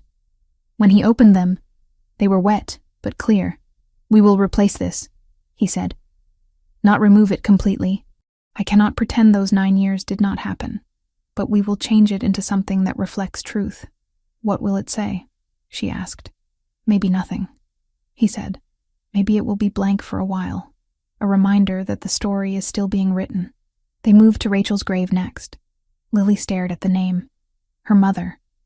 The woman who had held her and lied to her, who had stolen her and kept her alive, who had hurt and loved in the same breath. "I do not know how to feel standing here," Lily admitted. "I am angry. I am sad. I miss her. I hate what she did. I feel guilty for hating someone who is not here to defend herself. You do not owe her simple feelings," Samantha said gently. "She did something unforgivable, and she also raised you and loved you. Those things exist together. They do not cancel each other out." Anthony's jaw worked. "She destroyed me," he said. "She knew exactly what leaving like that would do. But she also gave me you. I cannot pretend she was only one thing." He knelt, placed his palm flat against the cold stone. "I hope you see this," he said quietly. "Wherever you are, I hope you see that we found each other anyway. In spite of you. Because of you. I do not know which yet." Lily reached out and put her hand over his. For a moment, all 3 of them were connected through the name of the woman who had bound and broken them. Later, Anthony would arrange for a new stone. Rachel's would be replaced with one that spoke of complexity. Mother, wife, flawed human being. Lily's would be turned into a memorial, not a lie.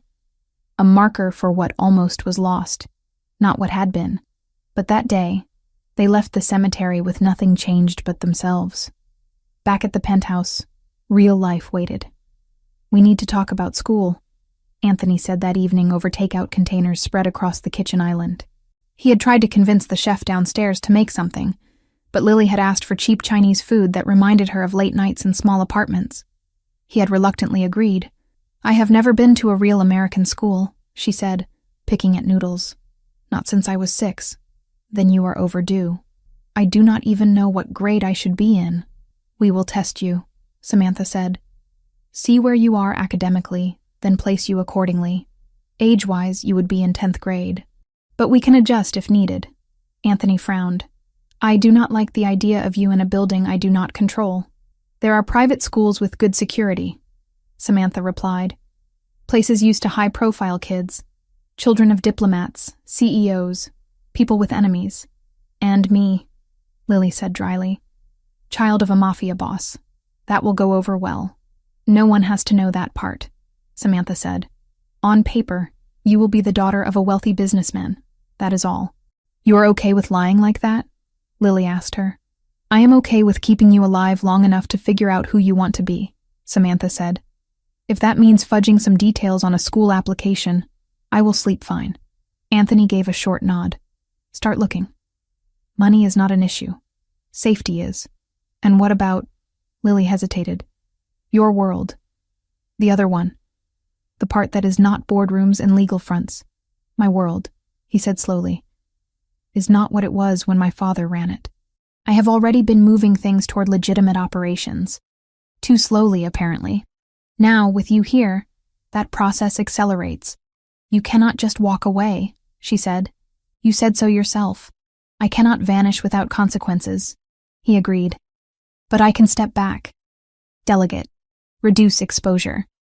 There is a difference between being the face of an empire and being the landlord of its legal shells. Samantha watched him, aware of how significant that statement was. Men like Anthony did not give up control easily. "You are doing this for her," she said. "I am doing this for both of us," he replied. "I have spent 9 years with nothing to lose. That is a dangerous way to live. Now I have something again. Someone. That changes calculus." He looked at Lily. "I will not lie and say I can become an honest man overnight. That would be another lie you do not need. But I can promise you this. Nothing from that side of my life will ever touch you if I can help it, and I will work every day to reduce the chances it can." Lily held his gaze. "You cannot promise nothing will ever touch me," she said softly.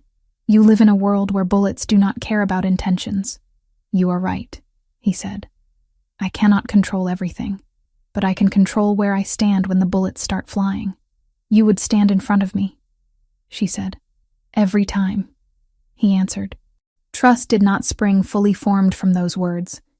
It grew, slowly, over the next months. Lily enrolled in a private school on the Upper West Side under the name Lily Wells Richetti, daughter of businessman Anthony Richetti and partner Samantha Wells. The hyphen was deliberate, a quiet acknowledgement of the woman who had held her hand through the most dangerous part of the journey back. At first, school felt like an alien planet. Kids complained about homework and college applications, and parents who did not understand them. Lily came from a life where worries were measured in border checkpoints, and whether a landlord would change the locks without warning. She was behind in some areas, ahead in others. Math and science came easily. Literature took more work. History felt like reading someone else's life story while living an entirely different genre. The school knew nothing of her real background. On paper, she was a transfer student from an international school in Mexico City. Her Spanish fluency helped sell that story. The security team blended in as drivers and family staff. They were there without being obviously there. Anthony hated it. Every morning when she left, he experienced a spike of panic he tried not to show. Every afternoon when she returned, he breathed easier. It became their ritual. She would drop her bag by the door, kick off her shoes, and find him in whatever room he had claimed that day. "How was school?" he would ask, half teasing, half serious. "Confusing," she would say at first. "Loud. Too many people. Too many questions." Over time, the answers shifted. "Annoying. They assigned us a group project and my partner is useless. Interesting.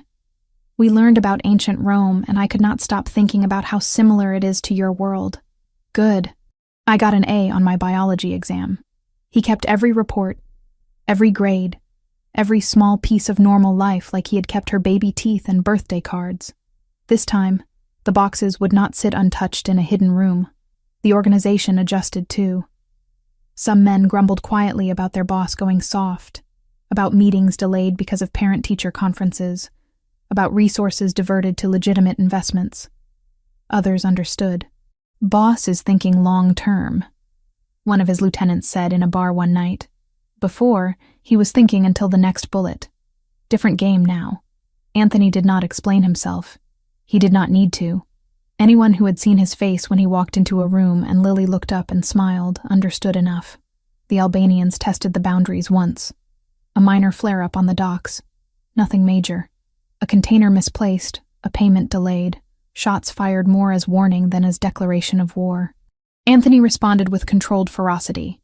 Meetings happened behind closed doors. Territory maps were redrawn. A deal emerged that left the Albanians with expanded rights in a port across the river, and Anthony with a written agreement that explicitly listed Lily by name as untouchable.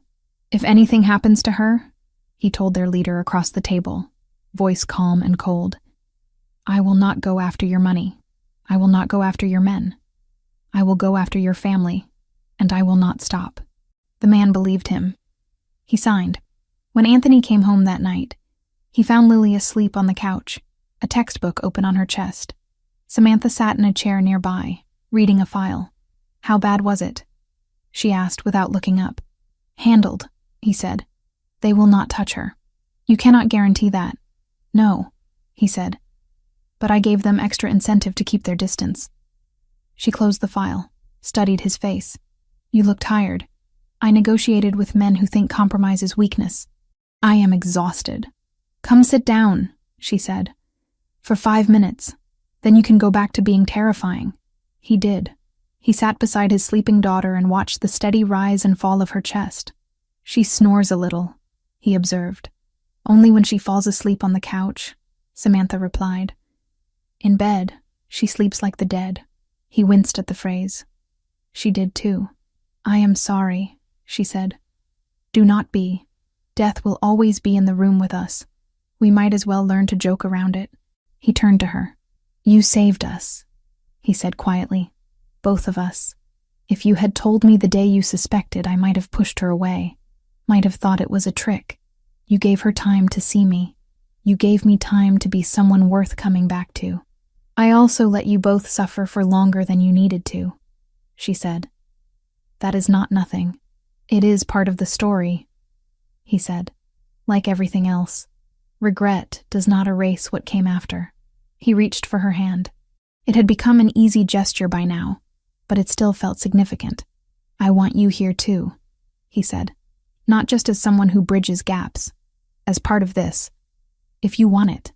This, she echoed, glancing at Lily. You and a teenager and a criminal empire trying to become something else. Something like that. She smiled. I want it. They were not married.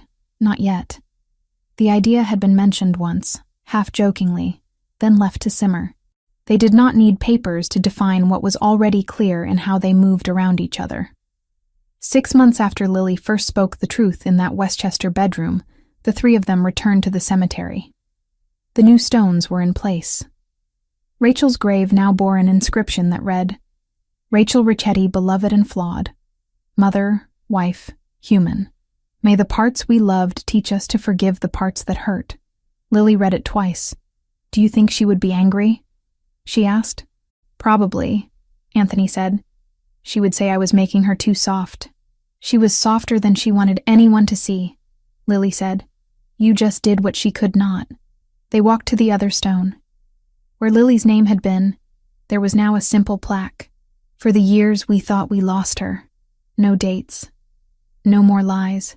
Lily traced the words with one finger. It feels strange, she said. Having a grave for a life I did not live. It is not a grave, Anthony said. It is a marker, a reminder of how close we came to losing this for real. A warning to never take second chances lightly. Samantha stood a few steps back, watching them. She thought of the first day in that coffee shop when a girl asked to sit at her table and claimed to be hiding from bad men. Different story, different city, but the feeling was similar. A moment of kindness that changed everything. Thank you, Lily said suddenly, turning to her, for believing me, for giving me time, for not running when things got messy. That is what I do, Samantha said. Stand in messy places with people who need someone to keep standing. Anthony stepped between them, took one of each of their hands. We go forward from here, he said. No more pretending the past did not happen. No more letting it decide everything either. What does forward look like? Lily asked. School, he said. Therapy. Boring things like debate club if you want it. Me in a suit in fewer warehouses and more conference rooms. Samantha yelling at us when we forget what normal looks like. And dinners, Lily added. Where you tell stories about when I was little and I pretend not to be embarrassed. And fights, Samantha said. Because you are 15 and he is stubborn, and I am not going to let either of you win all the time. And holidays, Anthony said. Real ones. With too much food and noisy people and arguments about nothing. Lily looked at the plaque with her almost grave one last time. Then she turned away from it. As they walked back to the car, she slipped her hand into her father's. His fingers closed around hers without hesitation. Do you ever think about what life would have been like if Mom had stayed? She asked. Every day, he said. But then I remember we are here now. That you are here now. And I think less about what could have been, and more about what we do with what we have. And what do we have? She asked. He squeezed her hand. A chance, he said. And that is more than I thought I would get. The car door closed after them.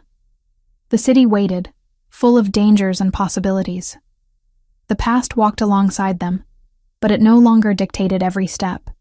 They were imperfect, wounded, still learning how to be a family in a world that had tried very hard to make that impossible. But they were together.